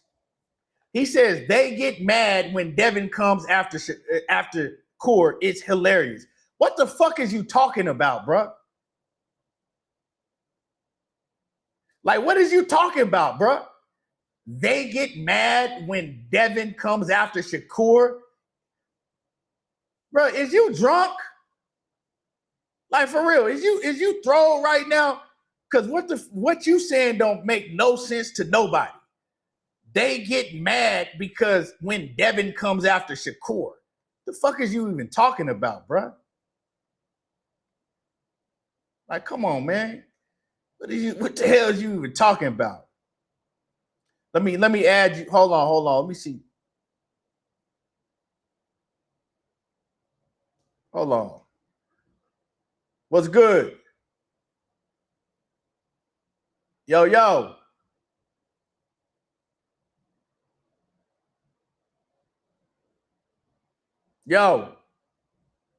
What's good? Yo, you hear me? What's happening with it? Yeah, what's good with you? What's good, bro? Since you What's see happening with me it? and shit, man, turn off the cam. Chilling, man. Shit, just No driving doubt. trucks, you already know. Oh, Hey, yeah, getting that you paper. already know, man. Shit, so yeah, man, to talk about the subject. So this is what I feel that Haney would have done that Keyshawn didn't do. Okay. When it came to a technical thinking match, this is what Keyshawn did not do that Haney would have done. Haney would have showed separation, that his mindset and that his IQ is way more broader, which of course it is because Haney got 30 fights and Keyshawn only got 14. So of course it's going to show that, of course. But how I look at it as Keyshawn made that fight a little too close. He could have been a little emotional because he didn't want the fight. Keyshawn did not want that fight. He even said it at the beginning of the fight that he don't really care about this fight. So it's hard to get up for a fight when you don't care about it. You know what I mean?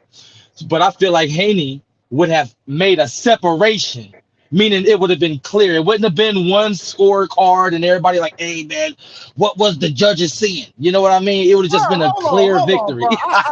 I hate to Yeah. stop you. Yeah, I for sure, hate bro. to stop you, but bro, what in the fuck is you talking about? Albright didn't win a round. No, but I'm talking about the What clear. was you watching? Listen, brother, I was watching that fight. Albright was hanging in there with Keyshawn, brother. What are you talking about, bro? How was Albright didn't win a So round? so You just this said this you what I just mean. said, So nah, bro. listen, brother. Let me tell You you what just I mean, said the Keon. sport was close. Keon, let me tell you what I mean, brother. The Let sport me wasn't close. The Keyshawn dominated but every let, single but let round me in the fight. let me What give fight you was you let me give watching? you what I mean. Let me give you what I'm trying to say. I'm So not. when people look at Crawford, right? Crawford and Madrimov fight, right? People say that, oh man, you feel me? Bud was close. I'm talking about Madrimov hung in there with Bud.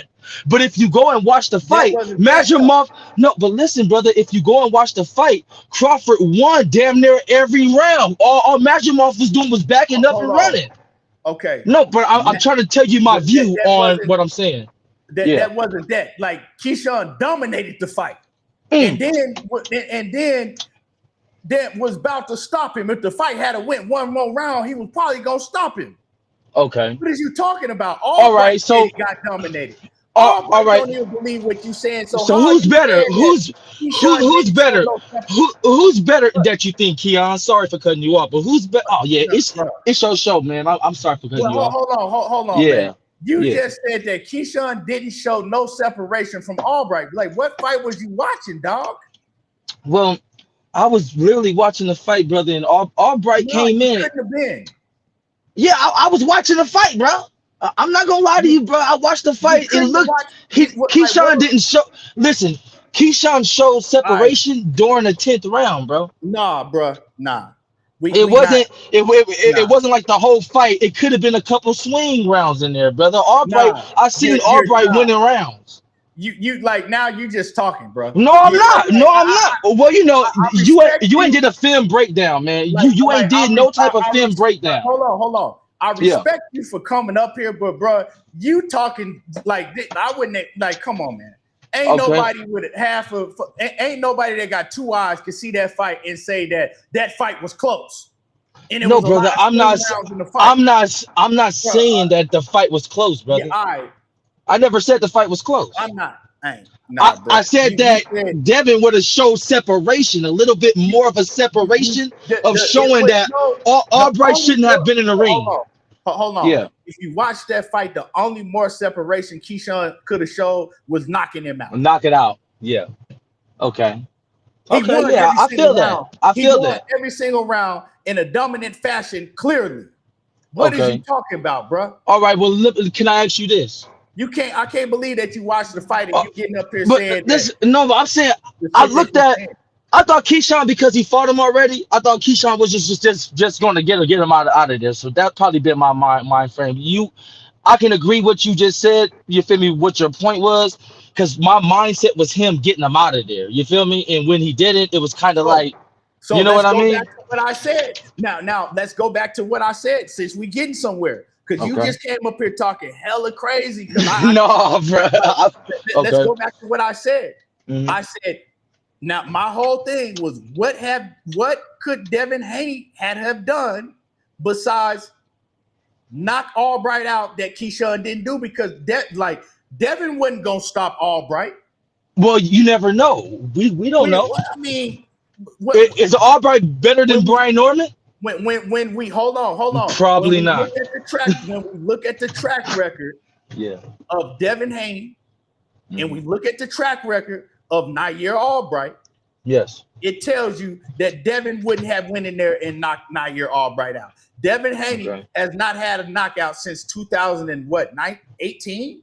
Mm-hmm. Devin ain't knocked nobody out since 2018. Nair Albright been in the ring with Frank Martin. And hold on. Nair Albright been in the ring with Frank Martin, and he been in the ring with Keyshawn Davis twice. But you telling me that Devin could have knocked him out? Well, Well, Devin's strength has been progressing ever since he moved up because you got to remember he was weight draining himself at Yeah, you 35. just So when he started moving up to 140, he got a knockdown, and then when he moved up to 147, he also got a knockdown in the early rounds in the second rounds. But that's not what I'm trying to ask you. What I'm trying to say is what I'm trying to ask you is, so who do you think's better, Jermaine Ortiz or Devin Haney? Yeah, I'm talking about when it comes to that boxer. Not talking about knockouts, not talking about anything. Who do you think's better, Jermaine Ortiz or Devin Haney when it comes to skills? Because when I look at that fight, right? Yeah. hold on. Mm-hmm. What you're not gonna do is you're not gonna gaslight me and take me around the Oh horn. That's what we no, don't. yeah, I ain't doing that. So It when you was a when you point why I talking to said me, that. so Yeah. so when you talking to me, we gonna stick to what we talking about, and then we can move them on. Hold on, Well, who's hold better, Jermaine Ortiz or Albright? Because on, it's kind of hold hard on. to go for Albright. We kind of got to do something that's similar to Haney. So I would think like, who's better, Jermaine Ortiz or Albright? Hold on. Oh, Hold okay. on. No, we gonna make you stand on I'm what you said. trying. No, Come on, let's do it. Hold Yeah. on, because I got the phone in my hand. If you say you didn't say it, I'll run the audio back. No, Right? brother. You No, said, brother. no. Hold on. No, you can't talk over me. You're not gonna Okay. talk over me. That's what Got you you. ain't gonna do, right? So you said that Devin Haney would have made a lot more separation. It was a lot of swing rounds. It was close. This is what you said. The judges' scorecards: 118 to 108, 118 to 108, 117, 109. Who the fuck said that fight was close? Where was the fight close at? Well, I'm talking about. Hold on. Those are scorecards with Keyshawn Davis being deducted 2 fucking points. Those are scorecards with Keyshawn Davis being deducted 2 points for slamming Nair Albright. He was I was gonna say there is rounds. Wait, hold on. So without those 2 points, all of the judges had to fight a shutout. But you saw the fight close and said that Devin Haney could have made more, would have separated himself, made more separation than a 12-0 shutout. Yeah, for sure. Haney, All right, yeah. man, we done. I'm done All talking. right. I'm done talking. Cool. All right, cool. I can't do it. All right. We got, if we're gonna talk, we gotta talk rational. Like, come on, that's that Haney fan shit that I'll be talking about. And no disrespect to my guy, because I fuck with him, right?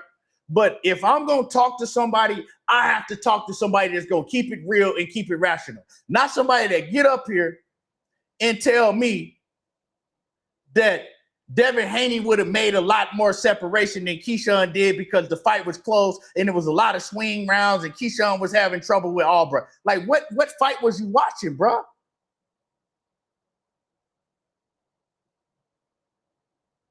Like, what? Like, come on, man. Like, everybody was on the next day talking about that Keyshawn dominated Albright. Albright said it out of his own mouth. He didn't get nothing off on Keyshawn. He didn't win a round. He got dominated, and he was in survival mode like the last 3 rounds. He was in survival mode. Damn, San Antonio then came back on their ass. Damn. But no disrespect, I just can't, if you ain't gonna get up here and keep it a buck, like, come on, man. That's just like me saying that, oh, well, man, that's just like if I came up here and said that Shakur would beat Regis Prograis way better than Devin Haney beat Regis Prograis. And then you ask me, okay, well, besides knocking Regis Prograis out, what could Shakur have done better that Devin didn't do? And then I get up here and look you dead in your eye and tell you, well, man, he could have made way more separation than Devin did. Because, man, a lot of them rounds with Regis, they were swing rounds and he didn't really separate himself from the competition. So I think that if Shakur went in there and fought Regis Prograis, he just would have separated himself from the competition a lot more. Like, what? And then motherfuckers gonna look at me stupid. Like, what fight was you watching? Because that's what he just did. He literally got up here and told me that the fight was close. And it was a lot of swing rounds. And you want me to believe that he watched the fight? I don't know what he was watching.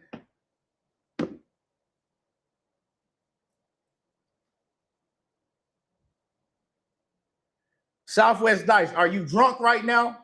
Because you said that shit. You saying the same shit. Imagine Devin saying that Albright is his next fight. Well, imagine that Albright might have been Keyshawn's next fight because Devin didn't take the fight at the point in time. Imagine that, huh? Imagine that Keyshawn went on a whole fucking tour calling out Devin, and Devin didn't even respond. That's what I'm saying, man. Y'all start, hey, y'all do this shit in Just Dudes chat every day. And y'all get on his nerves, and now y'all start to get on my nerves. See, before y'all come with that dumb ass shit, man. This is the shit that I'm talking about. Y'all get up in here saying dumb ass comments, and we can't really just talk boxing. You get in here saying dumb ass shit, bro. Like fucking kids. Imagine Devin Haney saying that Albright is his next fight next. What the fuck does that got to do with anything that we was talking about, bro? Like, what does that have to do with anything that we was talking about? What does that have to do with Devin Haney and Keyshawn Davis fighting and us talking about who would win between Devin Haney and breaking down the fight? What does anything you just said have to do with that? Shit crazy, man. Hey, turn your camera on in the back so I can see who you is real quick. You got to turn the camera on and yeah. All right, bet. This shit is crazy. It don't have nothing to do with what we was talking about. Hold on. Bruh got a picture of Leonard Ellaby nose on his shit. Bruh, you wildin'. What's the business? Can you hear me? What's happening with it? Hey, Keyshawn couldn't stop that clinch. You hear me? Did you get on Just Do panel and say that shit earlier? I mean, was you saying that? No, I'm blocked over there. I'm blocked everywhere. Huh? I'm blocked everywhere. So why are you blocked everywhere though? Because this rude exposure. I'm saying, but why are they blocking you everywhere though? Because I talk what I talk, man. You don't like what people's opinion is. A lot of other people don't either. Okay, well, go ahead. I just said what I said, man. You know, he can't stop that clinch. What you say about that there? You say that Keyshawn can't stop who clinch? He couldn't stop that clinch with Albright. So that's the highlight of the fight to you? No, I'm just saying things that is going to happen in the Devin Haney fight is going to happen. You know, just like in that Albright fight. He ain't going to be able to stop that clinch with Devin. Well, I'm saying that Albright had to resort to clinching to survive. Like that. That's what Devin Haney do on the regular. And I ain't gonna say that. I'm gonna say that's just part of Devin Haney's game, right? I'm not gonna say that. If that's a part of his game, that's what he gonna do to Keyshawn. Yeah, you asked me what I felt about that. Let me cook. Okay, so I'm not gonna disrespect Devin Haney and say that he has to that he resorts to clinching to survive, right? Because that's what Albright was doing. If Albright wasn't clinching in that fight, we all know he was gonna get stopped. He was hurt several times. Keyshawn damn near had him up out of there, but he was able, like you said, he was able to clinch and he was able to survive, right? I think Devin is more so that's a part of his game. Like, you know what I'm saying? He don't do it just to survive. Like, that's something in his game. That's something that's embedded in him, right? He do that shit without even thinking. He's going to clinch you soon as you close that distance on Devin and get in that, you know, inside range, mid to inside range. And that's what he does. He clinches you. So you do got a point. I'm going to get that to you, right? And your whole thing is what I said.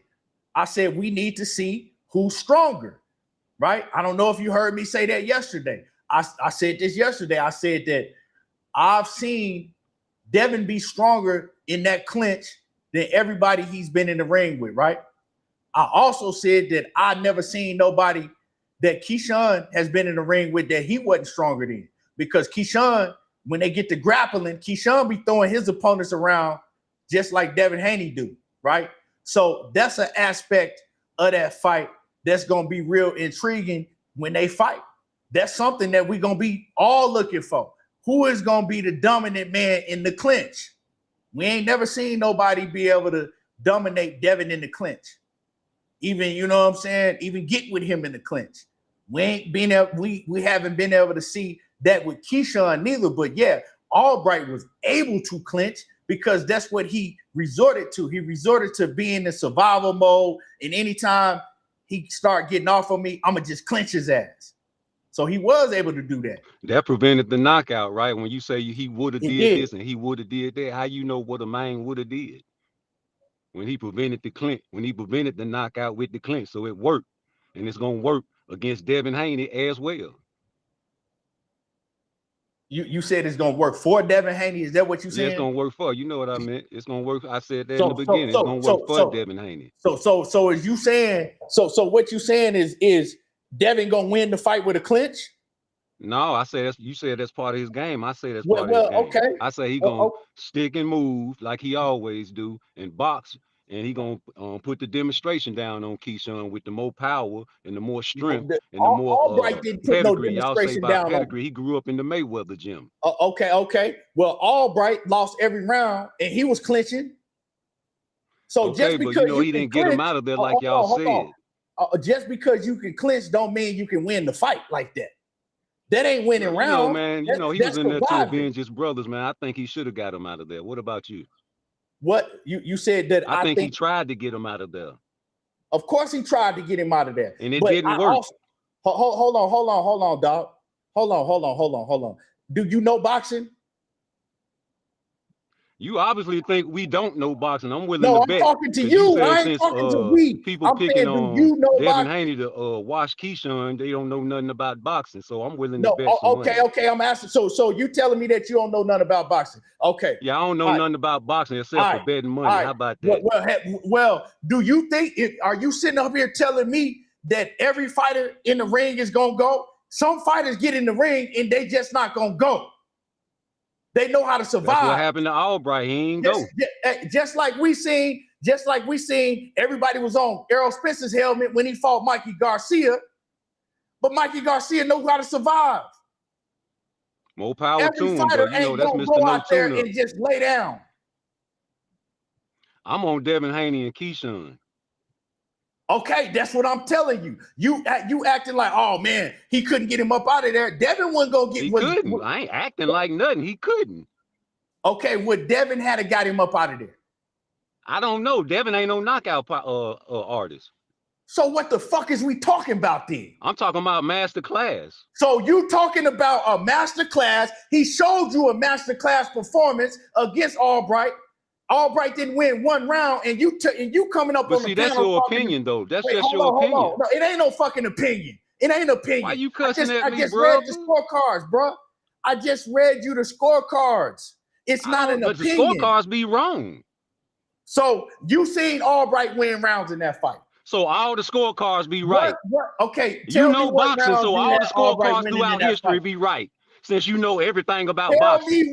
Tell me what rounds you saw Albright win in the fight. I ain't got to tell you that, homie, because he might have won all the rounds, bro. But you acting like all the scorecards are always right. What is you saying then? So you saying got judges, professional judges that judge the shit different than you. You ain't got to tell me you're not making they don't know nothing about boxing, huh? Did he win rounds in that fight? Did he win any rounds? One or two. I think he won one or two. What 1 or 2 rounds did he win? It was early, man. You got to go back and watch the fight yourself. You be under the covers watching the fights. Go back under the covers and watch the fight, bro. I don't need to watch that fight because it was a shutout. Right, but the judge, won't you get mad at them judges that picked the rounds for Albright? They didn't pick no rounds for Albright. I just told your motherfucking deaf ass, that the fight would have been a shutout, but they took away 2 man, points I see from why you Keyshawn. blocked me, man. You can't take a difference of opinion. You just said, ask the judges why they gave rounds to Albright, and I just told you they didn't give no rounds to Albright. They gave Keyshawn, they took 2 points from Keyshawn because he slammed Albright. Other than that, the fight was a shutout. All right. I mean, that's opinion. That's your opinion, homie. I don't go by opinions right now. Why do you keep saying it's my opinion when I read you the scorecard? Because there's a lot of things you said today, man, that was opinionated, and you get mad at and other what people. You saying is opinionated. What you saying is opinionated. You came in here but I and never said cursed that, you and called you out your name. No, hold on. You came in here and said that Devin was gonna put a demonstration down because he can hold. That's enough to get called a stupid idiot and motherfucker. No, I didn't call you no stupid idiot or motherfucker. Well, go on and rewind your little tape, man. You know what I'm saying? Hold on. I think you called me out my name. Hold on. If you was in the chat saying some dumbass shit, yeah, I'm gonna call dumbass shit when I see it. What you consider dumb and what I consider dumb are two different things, right? If you can't go to no barbershop in America talking like that. Hey, I go to any barbershop I want to. Well, then it's gonna have a whole bunch of opinions in there. But let me tell you this, okay? So you are saying that you have Devin Haney winning the fight. I don't have no problem with that, right? Okay, I want to bet a little money. That's all. Hold on. You said that when I asked you, we gonna break down the fight. You said that because Albright was able to clinch Keyshawn Davis, and I told you, okay, well, he didn't win no rounds clinching. I think Devin can clinch and win rounds. This is what you came in here and told me. You said because Albright was able to clinch. And I said, okay, well, that didn't win him no rounds. He still got shut out. I think if you go back and watch the Muhammad Ali and the Joe Frazier part 2, that's all Ali did was clinch and pop. That's a tactic. You said that's part of his game. That is part of his game. So if that's his part of his game, there's no reason to call me stupid. No, because see, y'all don't listen. I'm breaking down the fight. This is me. This is rude exposure. Hold on. Nobody else. The man that you blocked for no particular reason. Okay. Well, I'm talking to you. You don't listen because when I was I didn't even know I was blocked on your page. Hold on. When I was breaking down the fight, right? When I was breaking down the fight, man, I ain't even know I was blocked on your little page, man. Fuck this weak ass shit. Man, what the fuck you talking? Hey, you see, he's a clown. But anyway, when I was breaking down the fight, everybody clearly heard me say one of the elements that we gonna have to look for is who can win in the clinch, right? I said that's one thing that I know that Devin can do well is he gonna clinch you, and he usually stronger than everybody in the clinch. I said I ain't never seen nobody stronger than Devin in the clinch. I also said I ain't never seen nobody stronger than Keyshawn when he's in the clinch, right? And so he get up here and tell me that Devin gonna win the fight and put down a demonstration because he know how to clinch. That ain't gonna win Devin the fight versus Keyshawn just because he know how to clinch. Like that shit crazy. And I said, okay, well, Albright, he know how to clinch too. But that didn't win him the fight. He lost every round. Clinching to survive. That's why you can't talk to these Devin Haney fucking fanatics. That's why he's blocked on every goddamn channel. That's why I asked him, bro, why are you blocked on every channel then? That's why everybody got him blocked.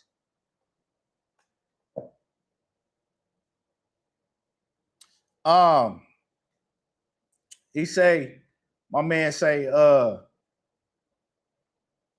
me see, hold on. He said, I ain't trying to knock Devin, but after, hold on. Yeah. He said, I ain't trying to knock Devin, but after rewatch the Brian Norman Jr. fight outside the second round, really, they didn't do nothing. So I don't get why they think the fight made Devin unstoppable. I think that after like the fifth round, it was a close fight. Like Devin wasn't doing nothing. It was a lot of clinching both ways after the fifth round. It was a lot of clinching both ways.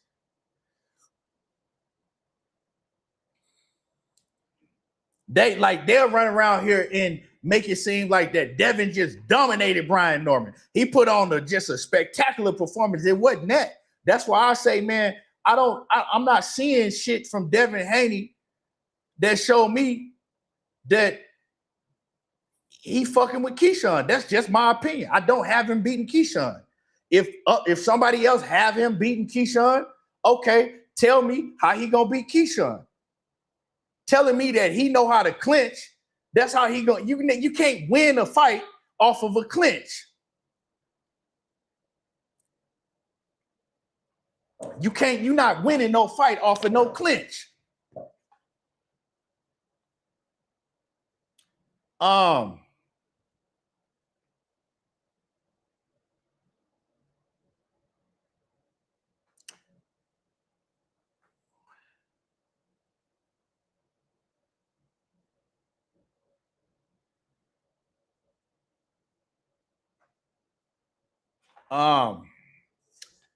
My man say Brian Norman Jr. was one of the youngest champions. Of course, it's gonna be a fight like that.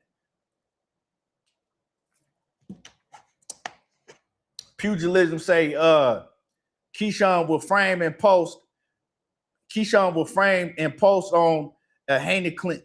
Will post out on the Haney clinch, and Haney knows this too. Keyshawn know how to do a lot of shit, slick shit. And Haney is a hell of a fighter, man. It's gonna be a hell of a fight. I just want to see him in the ring. Like these niggas is coming up, grabbing the links, and that just shows you, man, that these Haney fans will say anything. One cat came up here and just told me that the fight, and no disrespect to my mans that came up here first, Judah, but he came up here and just told me that the fight with Nair Albright, the second fight with Nair Albright and Keyshawn Davis was close. And it was a lot of swing rounds in that fight. Like, it's just, that's the type of shit that, man, it's like, bro, like what fight was you watching? Then he come up here. Then this clown ass nigga gonna come up here. The second nigga come up here. First talking about he blocked on every channel. Well, nigga, I see why you blocked on every channel. And I say, okay, well, break it down. How does Devin beat Keyshawn? Well, Keyshawn know how to clinch. Well, Devin know how to clinch. Okay, Albright, he knew how to clinch too, and he lost every round still. Tell me what he gonna do besides he know how to clinch. Because Devin know how to do a lot more shit than clinch, but getting up here telling me that, well, I just said it. He know how to clinch. And I'm supposed to listen to that shit and say, okay, well, yeah, you right. He gonna beat Keyshawn because he know how to clinch. Come on, man.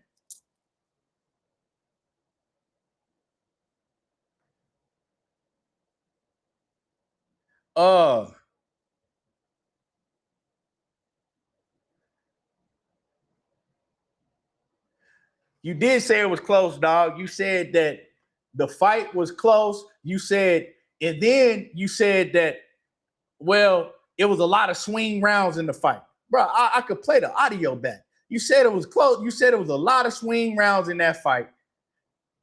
And then you said, well, and Haney would have showed way more separation than Keyshawn did. How can you show more separation than 12-0 unless you get a stoppage? And Haney ain't had a stoppage since 2019. Hold on. Devin Haney. When last time he had a stoppage?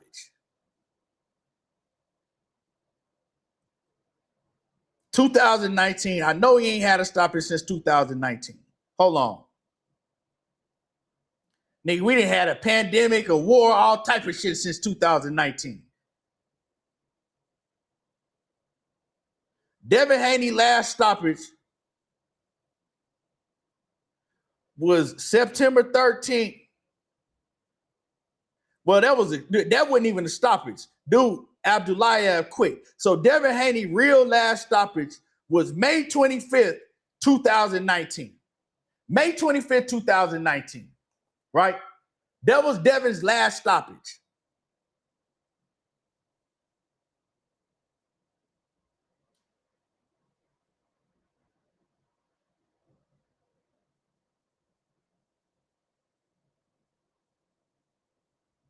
That was Devin Haney's last stoppage. Keyshawn Davis' last stoppage was like 4 months before his last fight. Keyshawn Davis' last stoppage was 4 months before his last fight. So y'all want me to believe that Devin Haney is more capable of stopping Albright than Keyshawn Davis is?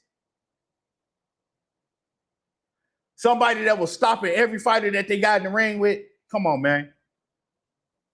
That's what y'all want me to believe. That's what they wanted me to believe.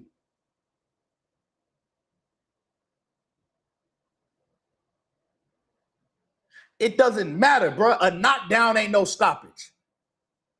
A knockdown ain't a stoppage. If you knock somebody down and you don't get the job done, they don't count that as a stoppage, dog.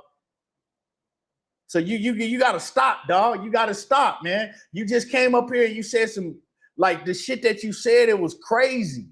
It was crazy to say that the fight, it was a lot of swing rounds in the fight with Nair Albright. Nair Albright wouldn't tell you it was a lot of swing rounds and the fight was close. What are you talking about?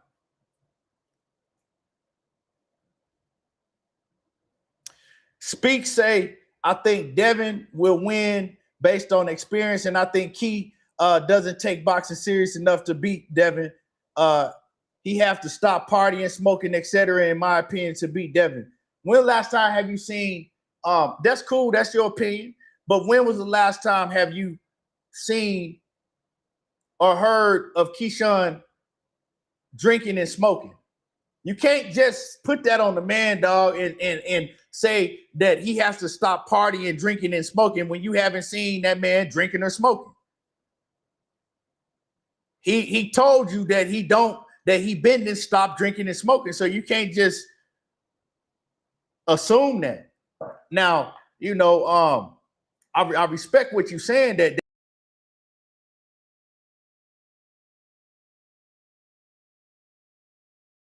you know, you think that Devin to win on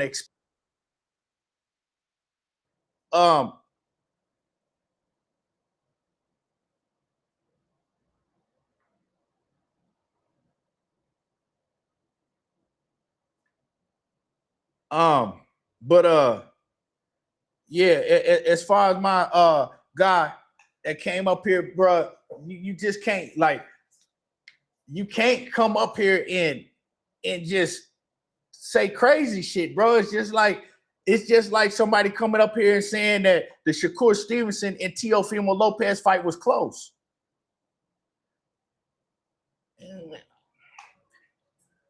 You got to talk rational, man. You can't, like, that's the thing that gets to me when people just come up here, grab a link, and just say crazy shit.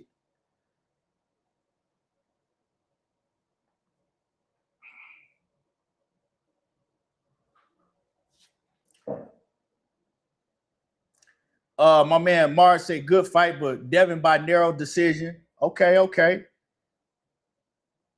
Yes, sir.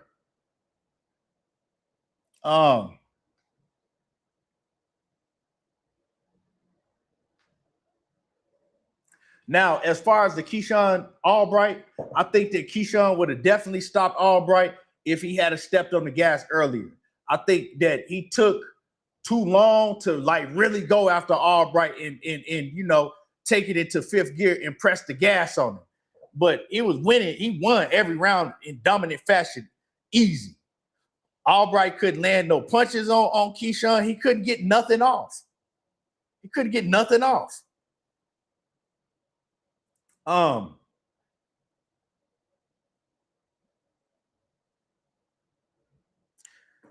Bro, you said Shakur. No, everybody know the Shakur Stevenson and T.O. fight wasn't close. Everybody know that the Shakur Stevenson and T.O. fight wasn't close. But just like the Shakur Stevenson and Teofimo Lopez fight wasn't close, the Keyshawn Davis and Nair Albright fight wasn't close at all.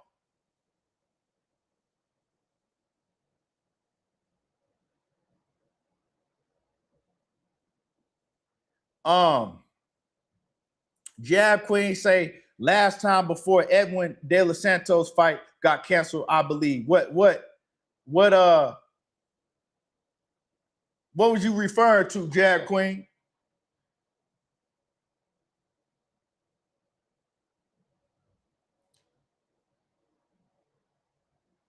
Y'all gotta stop like wigging out because you see a man come in there and you expect him to knock him out and then they don't get the stoppage.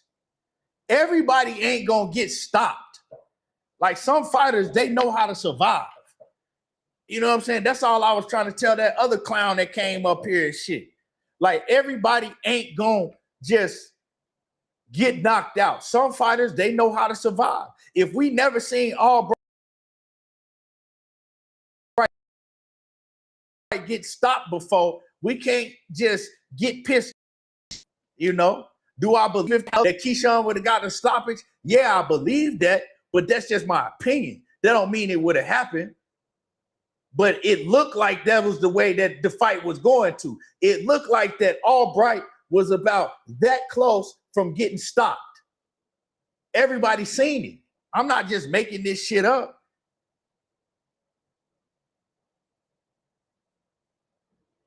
You know what I'm talking about? Like it looked like that fight was that close. If it had that Albright was just hanging on by a thread. And Keyshawn was beating the dog shit out of Albright.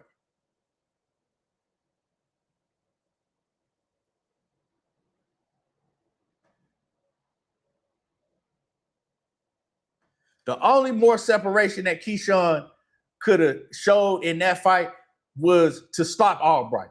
Other than that, it wasn't no more separation that he could have showed. The fight was it was a shutout.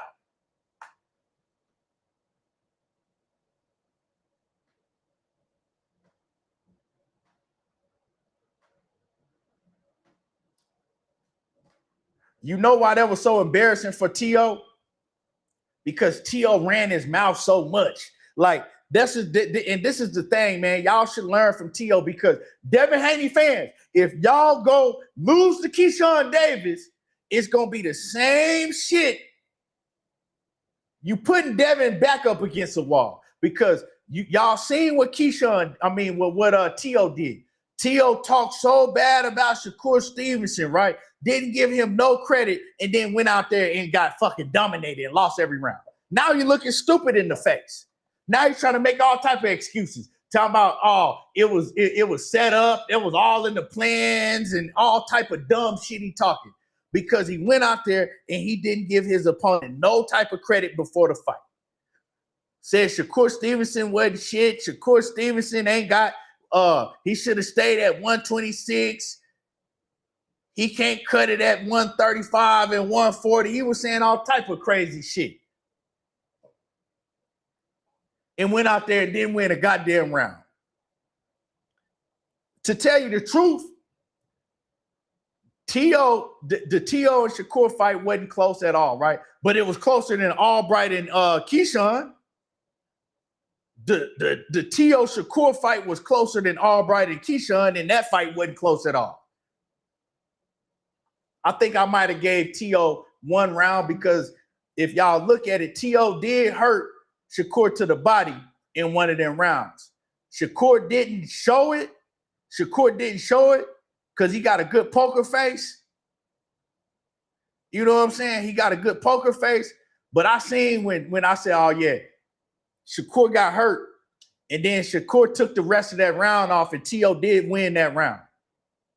He caught Shakur with a nasty body shot. And then Shakur, he stopped throwing punches for the rest of that round.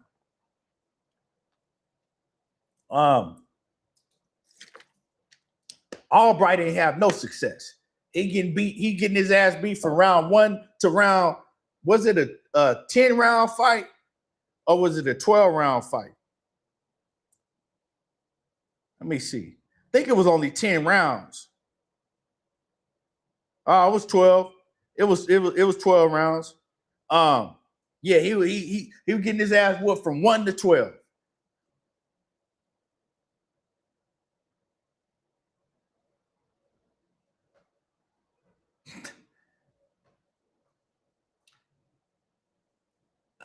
I mean, no disrespect, right? But this is who I was up. This is my man. Salute. Nothing bad to say about you, right? But this is the type of niggas that get up on the panel and I gotta argue with. This man just said he see Haney on Crawford and Mayweather level, and you don't see him losing.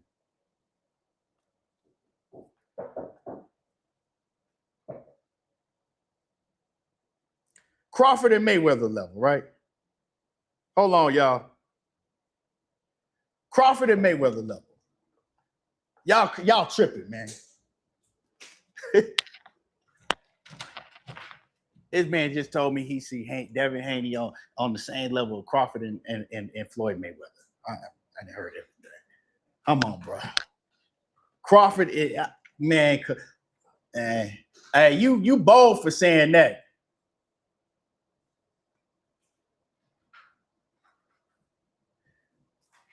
So, hey, I can't argue. See, that's what I'm saying, man. You can't argue with with Devin Haney fans that think shit like that. I respect you, but that's some wild shit to say, dog. Ain't no damn way. You see Devin Haney on and said that you don't never see him losing, but we gonna pretend like that Ryan Garcia shit didn't happen. We gonna pretend like that Ryan Garcia. I mean, I know that Ryan Garcia was on that. He did have shit in the system, but hey, man, that shit didn't make him superhuman. That shit ain't make him superhuman. So we're not gonna blame that shit on 100% because Ryan Garcia had a little bit of arginine in his system. And you telling me that this man is on the Floyd Mayweather or Crawford level. Floyd Mayweather and Terrence Crawford wouldn't have fucking lost to Ryan Garcia no matter what he had in his goddamn system.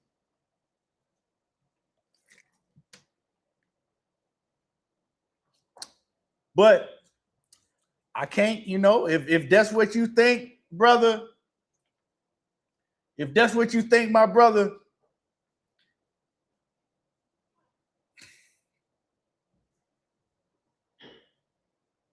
salute to you.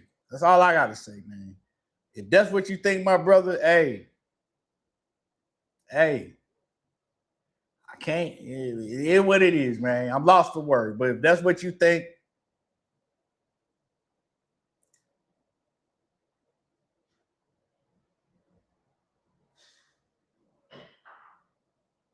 all right.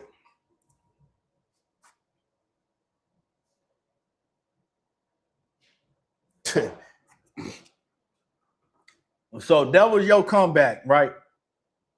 That was your comeback to say that I'm making Nair Albright the measuring stick. That don't even make no sense. Like you just typing shit now.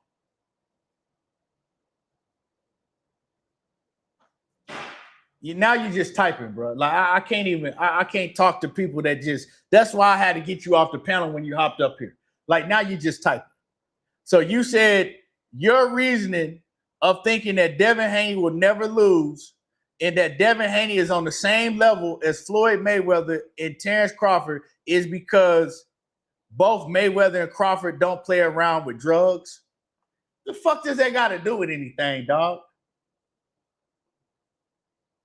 It's thousands and thousands of fighters that don't play around with drugs, but they ain't on the level of Floyd Mayweather and Terrence Crawford. Like, how did that even make any sense?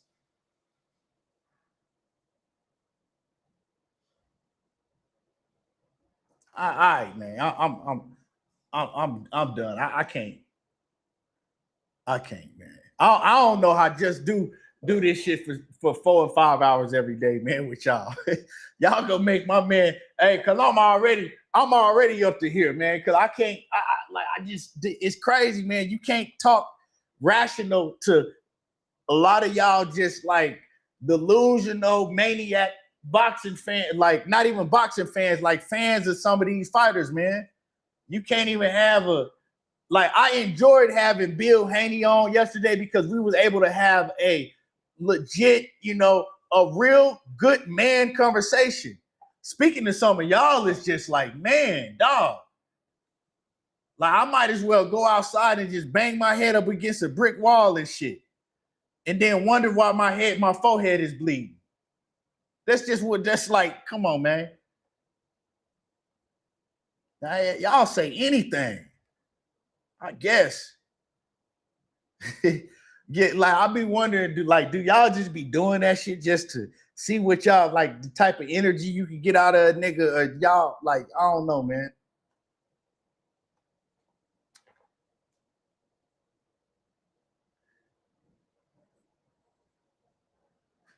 You ain't gotta be here though.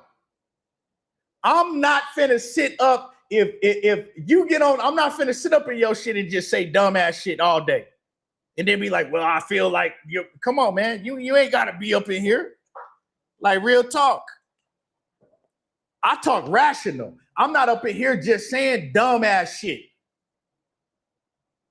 Anything that I said when I told y'all that that Keyshawn Davis and Nair Albright was a shutout, I read you the scorecards. It was a shutout. You're not hearing me get up on panels talking about, yeah, man, I got Nair Albright on the same level as Floyd Mayweather and goddamn Terrence Crawford. How? And then when you ask me why, oh man, because Nair Albright ain't no drug cheat. Like, what the fuck? What are you saying, bro? But dog, bro, I swear they is, man. They say facts. The Haney fans are some lost souls. You would think they're just, man, they dead serious, bro. It's shit crazy.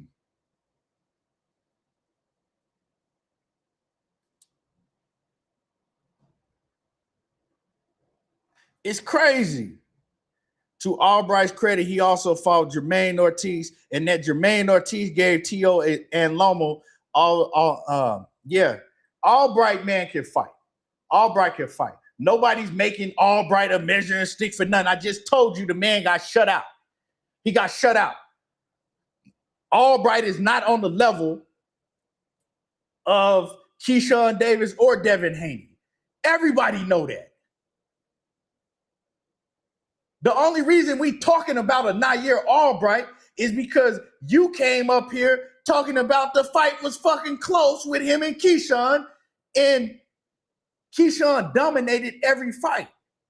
And you said some dumbass shit just because you had nothing to come back and say when I said, okay, well, what would Devin Haney have done better? And your response was, oh, well, Devin would have made more separation. Well, how? How can he make more separation than a 12-0 fight? If he ain't getting knockout. Well, you don't know if he get, okay, well, we know that Devin ain't knocked nobody out in 7 years, going on 8 years. And Keyshawn had just had, 3 knockouts in a row?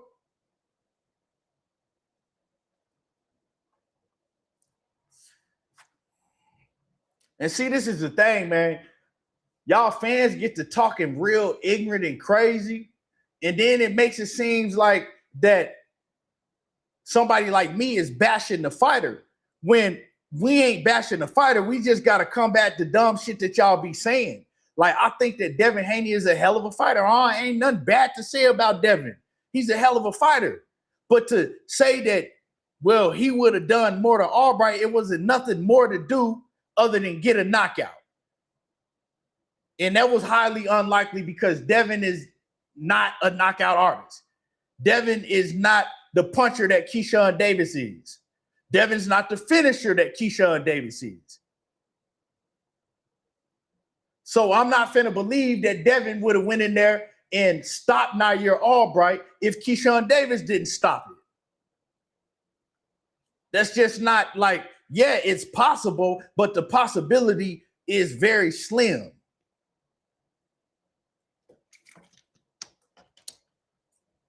That's just like me believing that Shakur Stevenson will go in there and knock out Lamont Roach and stop Lamont Roach when Gervonta Tank Davis didn't go in there and stop Lamont Roach.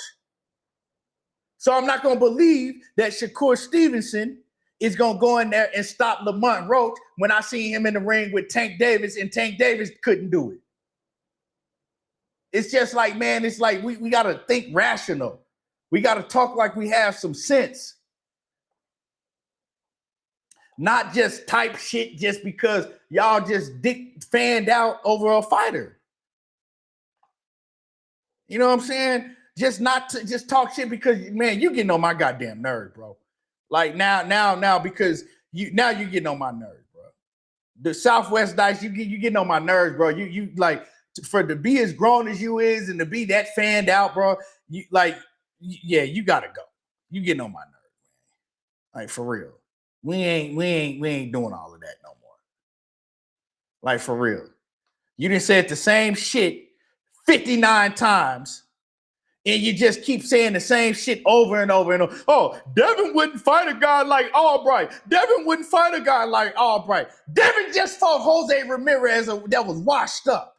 She talking about what Devin wouldn't have fought. You don't know shit about boxing if Nair Albright is a low-level fighter. Was he a low-level fighter when he was fighting Frank Martin?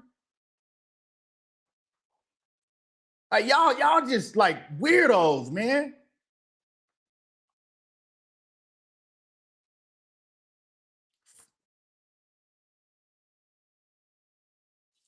You gotta go. Real. Go to them other fucking channels with that dumbass shit.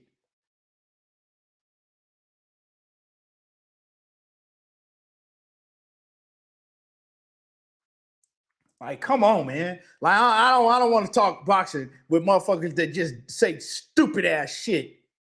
That just, and then just repeatedly. Like, you done said that shit 30 times in my chest over and over, and I'm trying to ignore over and over and over and over.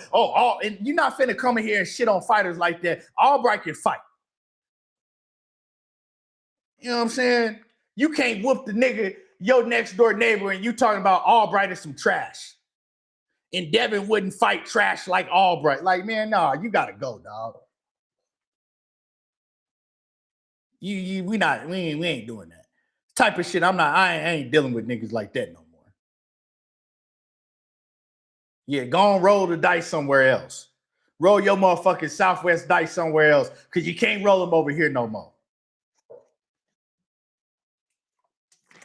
I'm not finna be having the migraine headache and losing brain cells just talking to motherfuckers that just want to be ignorant, man. Like, god damn, man. Jab Queen just all the way dicked out. Like, come on, dog. Like, that's the shit. Like, you so dicked out over one fighter, you can't even talk rational about other fighters in the sport of boxing. Like, for real, you can't even talk rational about other fighters in the sport of boxing. And then that's the same type of dude that if Keyshawn Davis and Devin Haney fight, right? And Keyshawn beats Devin Haney, them dudes, you're not going to see them. You're going to be like, man, where the Southwest Dice cat is? Where he at? I ain't seen him in months. And then they'll come around 6 months later and think you forgot. We ain't doing that, dog. Nah. We not doing that, bro. I like to be able to talk with people about boxing that have some sense. Definitely we ain't gonna all agree. You know what I'm saying? Definitely we ain't gonna all agree, but we ain't gonna just sit up and just say dumbass shit.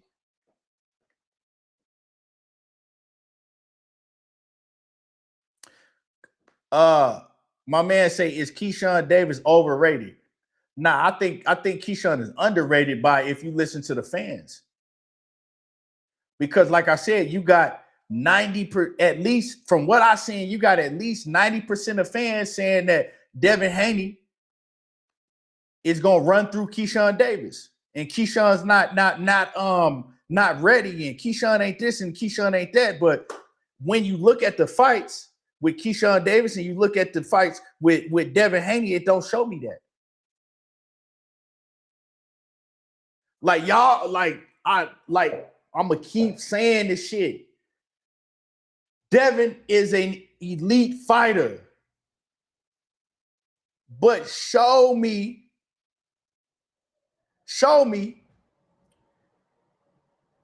when was the last time Devin Haney dominated a fighter? He dominated Regis Prograis.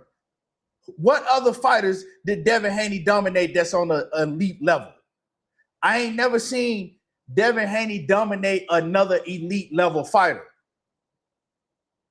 So it's like, man, you got to respect him. You got to give him his credit. But y'all talking like he's just dominating. He's just running through shit. You know what I'm saying? Like people talking like Devin Haney is just been dominating shit and running through everybody. And it's like, what is y'all seeing? Who?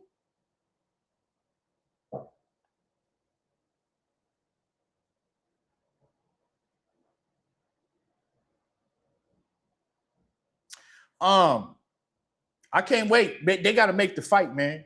Because I want to see if the cast is saying that Keyshawn going to get dominated and this is, I want to see if y'all keep the same energy once that fight is announced. See, it's easy to say all of this shit when the fight ain't made, and you know what I'm saying? But let's see if y'all gonna stick to that same energy once the fight gets announced. I'm not bashing Devin Haney, right? But I'm telling y'all that y'all putting Devin Haney way over Keyshawn Davis, and I just don't see it. I don't see it. You know what I'm saying?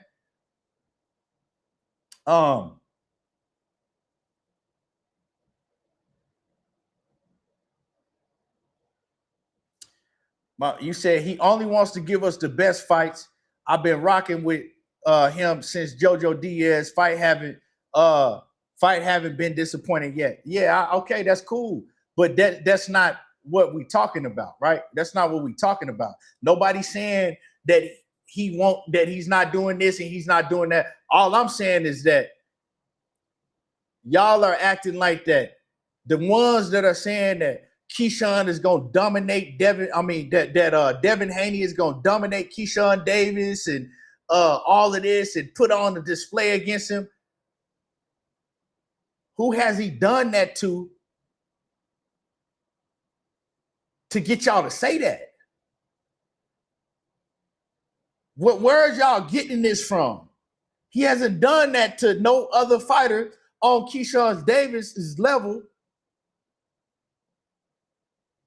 for y'all to be saying that. I've seen every single fight that I knew Devin before you did. I knew Devin when he was a little kid, when he was putting videos on YouTube in the Floyd Mayweather gym. I've seen all the Devin fights ever since they started putting him on TV, right? And I don't see domination that shows me that he's just going to go in there and dominate Keyshawn Davis. Y'all talking crazy, man. But see, this is the thing that y'all did with Ryan Garcia.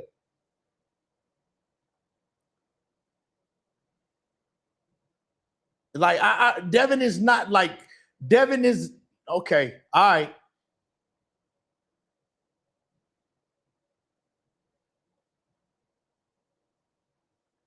You said you don't think Devin can do anything to become, what does this have to do with Devin being likable or not? Like, what does I'm asking a serious question. What does the conversation that we're having have to do with anything with Devin being likable or unlikable? Like, this ain't even what we talking about. We talking about breaking down the fight with Keyshawn Davis and Devin Haney. Has nothing to do with who like who and who don't like who. Like, that don't have nothing to do with nothing. I love Devin Haney's discipline outside of the ring, man. His work ethic, he's hella disciplined with his craft. Don't drink, don't smoke, don't do nothing out. Like he's you know, he got a Floyd Mayweather type discipline. You know what I'm saying? He got a Floyd Mayweather type discipline, but like I said, man, for y'all to be acting like that, he's super dominant and he gonna dominate all these. He gonna dominate Keyshawn. I heard y'all say he gonna dominate Shakur. Like, where's the body of work to show that? He like, I'm not seeing that. Keyshawn Davis is not a Regis Pro grade. You know what I'm saying? Keyshawn Davis ain't Regis Pro grade, dog.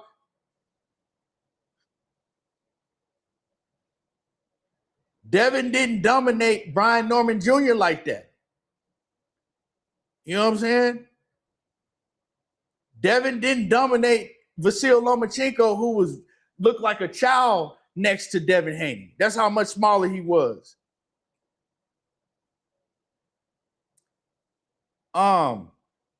Devin didn't dominate JoJo Diaz. So once again, is Devin a hell of a fighter? Yeah, Devin a hell of a fighter, but what are y'all getting? Like, who is he dominating? I'm saying.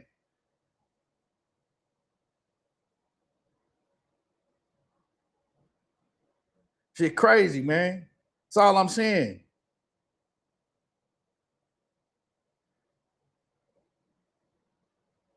This has nothing to do with not liking Devin or liking Devin. Like, nobody said that they didn't like Devin. We ain't even had that conversation. Nobody said nothing hateful about Devin Haney. I gave the man his credit. Y'all trying to shit on the fans are trying to shit on Keyshawn Davis, and I'm like, okay, well, tell me where y'all see Keyshawn getting dominated at by Devin Haney or anybody. This ain't just that. Like, I will be talking, like, to me, Keyshawn Davis is an elite level fighter. He's shown that to me.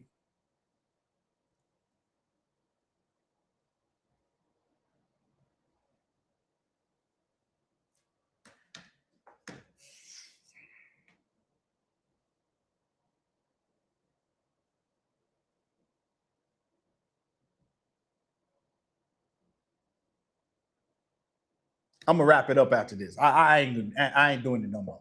So you trying to convince me that Keyshawn Davis is gonna get dominated by Devin Haney, right? This is what you were saying. Keyshawn Davis is gonna get dominated by Devin Haney, right? I said that Devin Haney didn't dominate JoJo Diaz, and I named some guys. And you telling me that JoJo Diaz is a top level fighter. He ain't no scrub, and he's a champion, I think, 2 divisions. No, he's not a champion in 2 divisions for one, right? So you're telling me that JoJo Diaz is a top-level fighter. That's why Devin Haney didn't dominate JoJo Diaz, but you telling me that Devin Haney will dominate Keyshawn Davis. So you telling me that JoJo Diaz is on the level above Keyshawn Davis? All right, dog. Okay.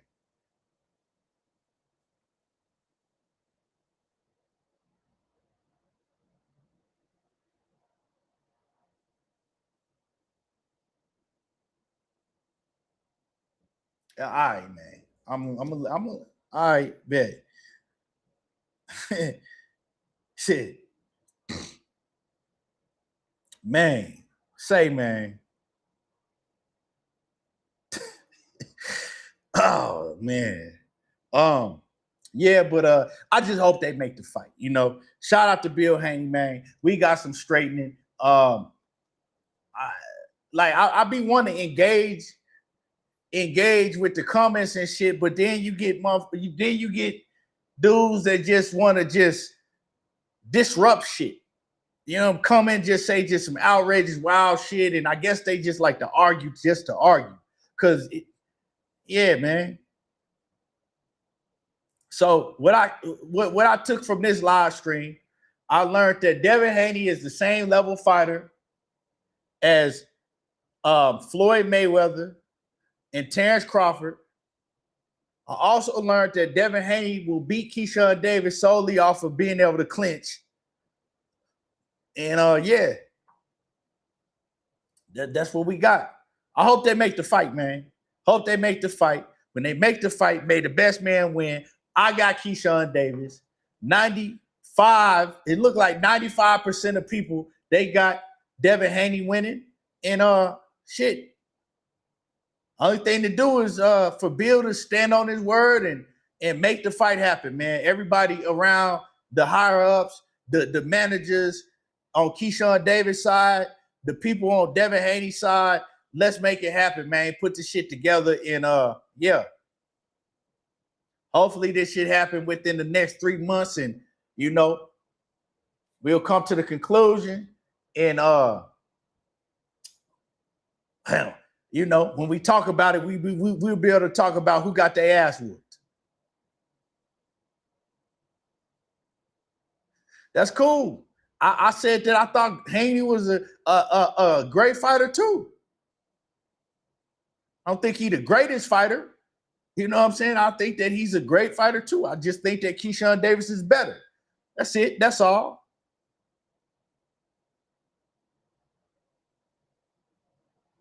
You know what I'm saying? That's it. That's all. And you got to be like, hey, dog, I ain't even going to say this dude's name. You got to be like sick in the head to get blocked and keep making channel after channel after channel after channel. Like, bro, dude, you couldn't have a life if your life consists on sitting on YouTube, getting blocked, making another channel, getting blocked again, making another channel, getting blocked again, making another channel, getting blocked again. Like that's hella weird.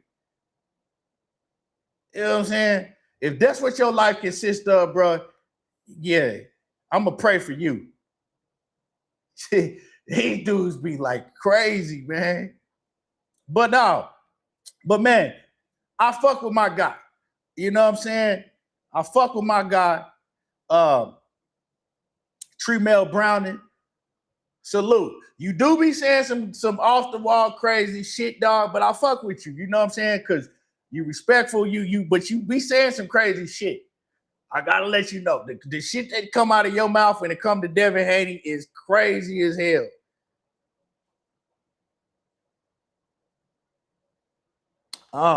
But I fuck with you. You know what I'm saying? You cool people.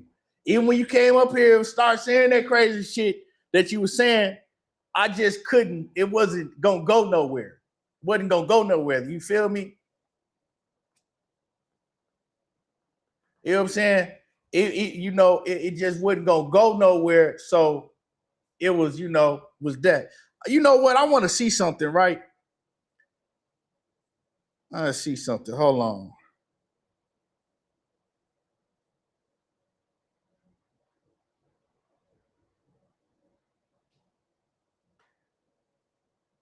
Hold on.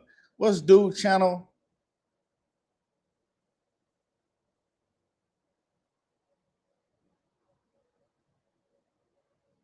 Okay, nah, it ain't. I don't know. But to the other cat, like if you come up here right off the rip and say that you blocked on everybody channel, that's why I was like, bro, why is you blocked on everybody channel? Cause my antennas is already up. Like you finna come up here on some fuck shit. If you blocked on, I ain't never got I'm not blocked on nobody channel because I'm not in the chat just doing dumbass shit in nobody channel. So if you blocked on everybody channel, it's you. You going on people channel just doing some dumbass shit, saying crazy, wild, disrespectful shit to be blocked on everybody channel.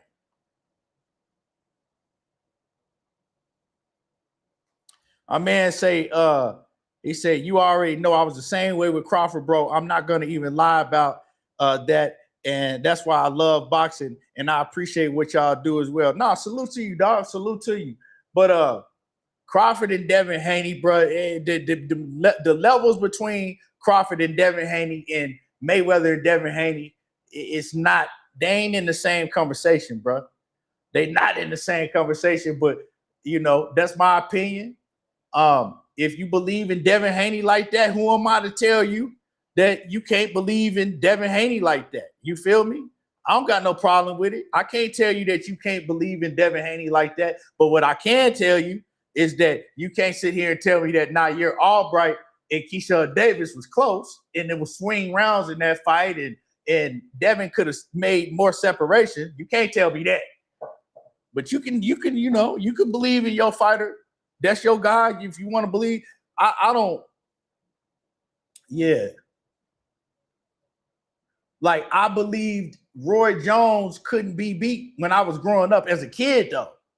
You know, as a kid, you know, and then a young man, you know. I think when Roy Jones got knocked out by Tarver, I think I was probably like 22. I had like 21, 22. And I didn't believe that Roy Jones, I didn't believe it was possible for Roy Jones to get beat by nobody. And it was on that night that I realized that, hey, anybody can get beat. Ain't nobody invincible. Ain't nobody invincible. You know? Anybody can get beat except for Floyd Mayweather and Andre Ward. So far, in these eras. You know, if their name ain't Floyd Mayweather and Andre Ward, as far as we know right now, they could be beat. And you can't say that Devin Haney can't be beat, because we can't just act like that Ryan Garcia shit didn't happen, my guy. You feel me? We can't act like that to Ryan, yes, we not gonna give Ryan Garcia credit for having Oysterine in his system, but man, we know that, yeah, Ryan has always had a fast left hook. Ryan has always been able to hit hard. That ain't changed.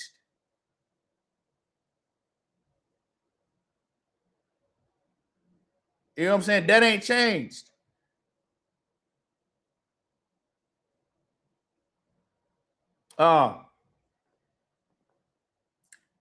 Yeah, that ain't changed. So man, yeah.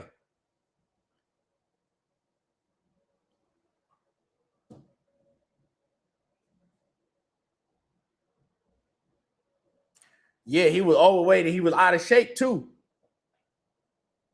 Tramel, he was overshaped and he was overweight and he was out of shape, and he was fighting in spurts. He was taking 1 and 2 rounds off at a time because he was out of shape.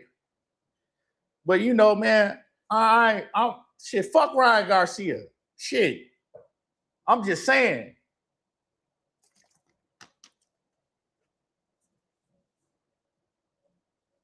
Yeah. Roy, my favorite fighter of all time. Oh man, I was sick. Hey, I ain't gonna lie.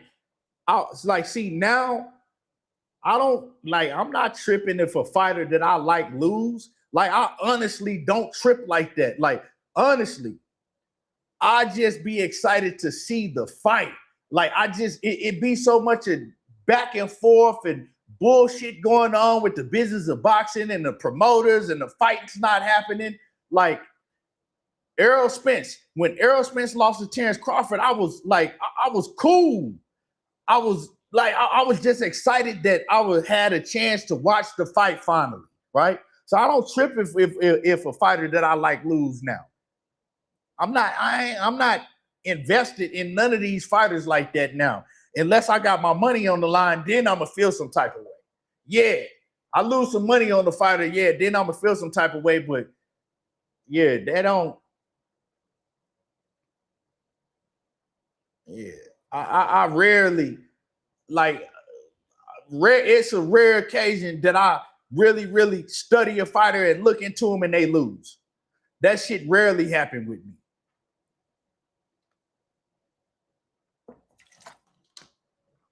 Now, I ain't saying it don't happen, but especially fighters that I'm like, okay, yeah, they like that. Like, it would shock me if Jaron Boots Ennis gets beat by any of these guys. Like Boots, I think he one of them ones. I think Keyshawn one of them ones. I think Shakur Stevenson one of them ones. I think that Bam Rodriguez is one of them ones. David Benavidez, he's one of them ones. Those are the guys that I look at, like that I look at and I'm like, yeah, I don't see nobody beating them. Andre Ward, he was one of them ones to me. And I didn't see nobody beating him and he never lost. Once Terrence Crawford beat Errol Spence, I felt the same way about Bud. But I also felt that, you know, hey, man, if him and Boots had got in there at a 154, I thought it would have been just one of them fights that I couldn't pick who was going to win. You know what I'm saying? It was going to go how it was going to go. Who else I'm missing that I look at and I'm like, okay, yeah, they one of them ones I don't see losing. But that's about it, man. That's about it. I think that Moses Otama in the heavyweight division, I got my eye close on him because I think he definitely gonna be one of them ones, man. He got talent at the heavyweight division that I haven't seen since the 90s, in my opinion, right now. We still got to see him get in the ring with, you know, tougher competition, but I think that Moses Otama, man, he just might be one of them ones. Is Bivol that to me? Nah. I like Bivol, but I think that David Benavidez beats Bivol. I told you, I think David Benavidez one of them ones.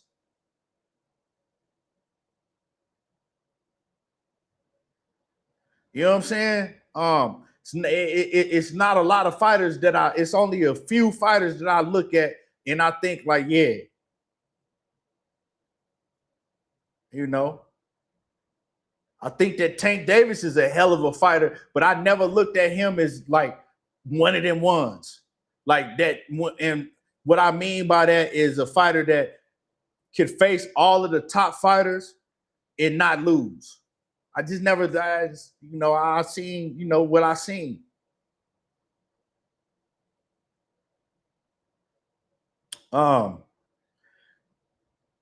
Anyway, I felt that he could be, to me, that last fight, man, anyway, he did well, but he didn't impress me like I thought he was going to impress me against Nakatani. And Nakatani is another elite, another high-level fighter, but I thought Inoue was going, I see too many holes. I see holes in Inoue's game to where, you know, it's kind of like it's just a matter of time. He's a hell of a fighter. Don't get me wrong. A hell of a fighter. Elite A-level fighter for sure, but I see holes in his game to where it's just a matter of time. You say Scooter Davis is one of them ones to you as far as the young guns. I like Scooter Davis. I definitely like Scooter Davis. As far as the young cats that's in that age bracket, I love Scooter Davis. I love Abdullah Mason. Carmel Moden, man, I like Carmel Moden, but Carmel Moden, man, to me, he gets too big. Like, to me, for some reason, I think that he gonna be a fighter that is gonna get caught, you know, having trouble making weight and shit and being undisciplined and fuck around and getting beat. You know what I'm saying? I don't like how big he get. Like, he's not one of them fighters that, to me, stay in shape all of the time.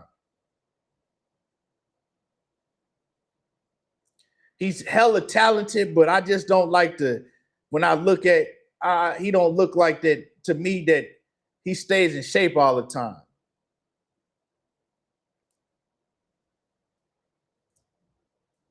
But he's hella talented. But it's a lot of talent, like you say, like that's coming up, like a Scooter Davis, man, because before we know it, we're not going to be talking about the Shakur Stevensons and the Devin Haney. We're going to be talking about the Carmel Moses and the Scooter Davises and the Abdullah Masons and all of them guys is the next generation coming in. All of them guys is the next generation coming in. And so, with them guys, man, I think that if boxing continues in the way that it's trending, they all going to end up having to mix it up with each other. Shakur Stevenson's cousin, you know what I'm talking about? To me, he's in that group of young guys. Zaquan Moses, So yeah, I just said Zaquan Moses before you typed that Blunt Sports. So yeah, it's a lot of young cats.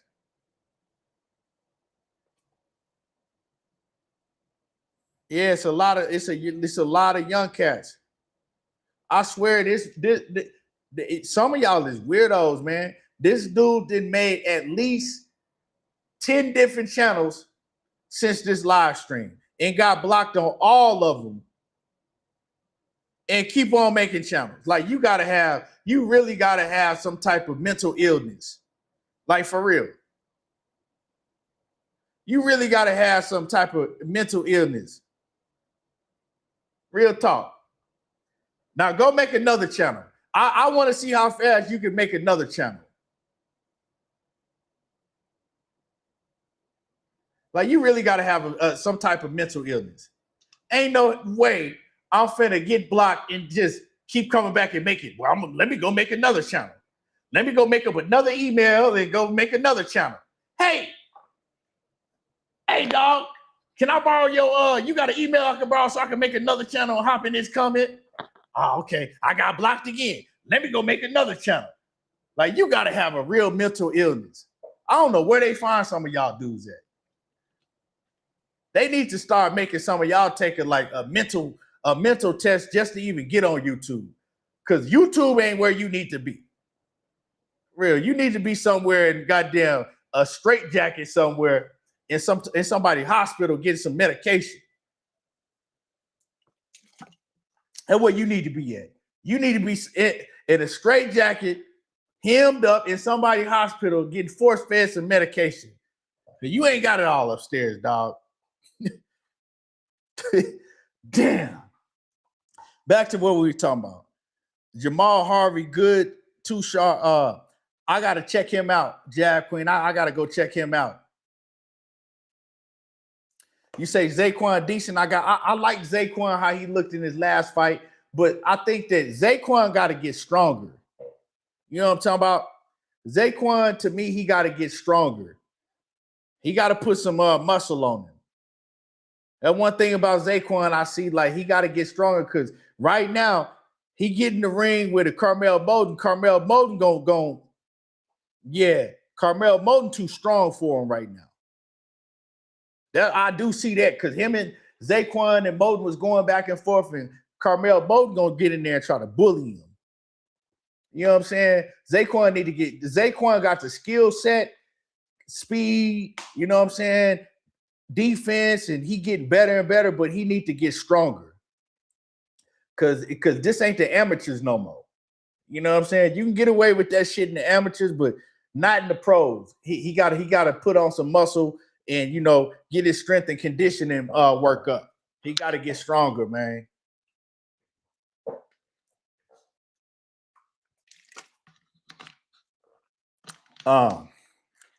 But I appreciate everybody tuning in. I almost been on here for 3 hours, man. I'm gonna jump off. I appreciate all y'all tuning in, man. Smash the like button. If y'all ain't hit the like button, smash on the like button before you get up out the building. If you ain't hit the like button, I appreciate everybody. Like I said, salute to everybody. that tuned in. And once again, Bill Haney, salute to Haney. He came through, he gave his clarification, and hey, he put the plan down. I like the plan that Bill Haney gave. Keyshawn Davis first, Shakur Stevenson in 2027. If they get past Keyshawn Davis, and you can't do nothing but respect that. I love that game plan. If they do that, that's showing that, hey, man, some of these other fighters might want to get on their level as far as, running to the smoke if that go down. So we'll see. We'll see. But I appreciate all y'all, and we out. Gone.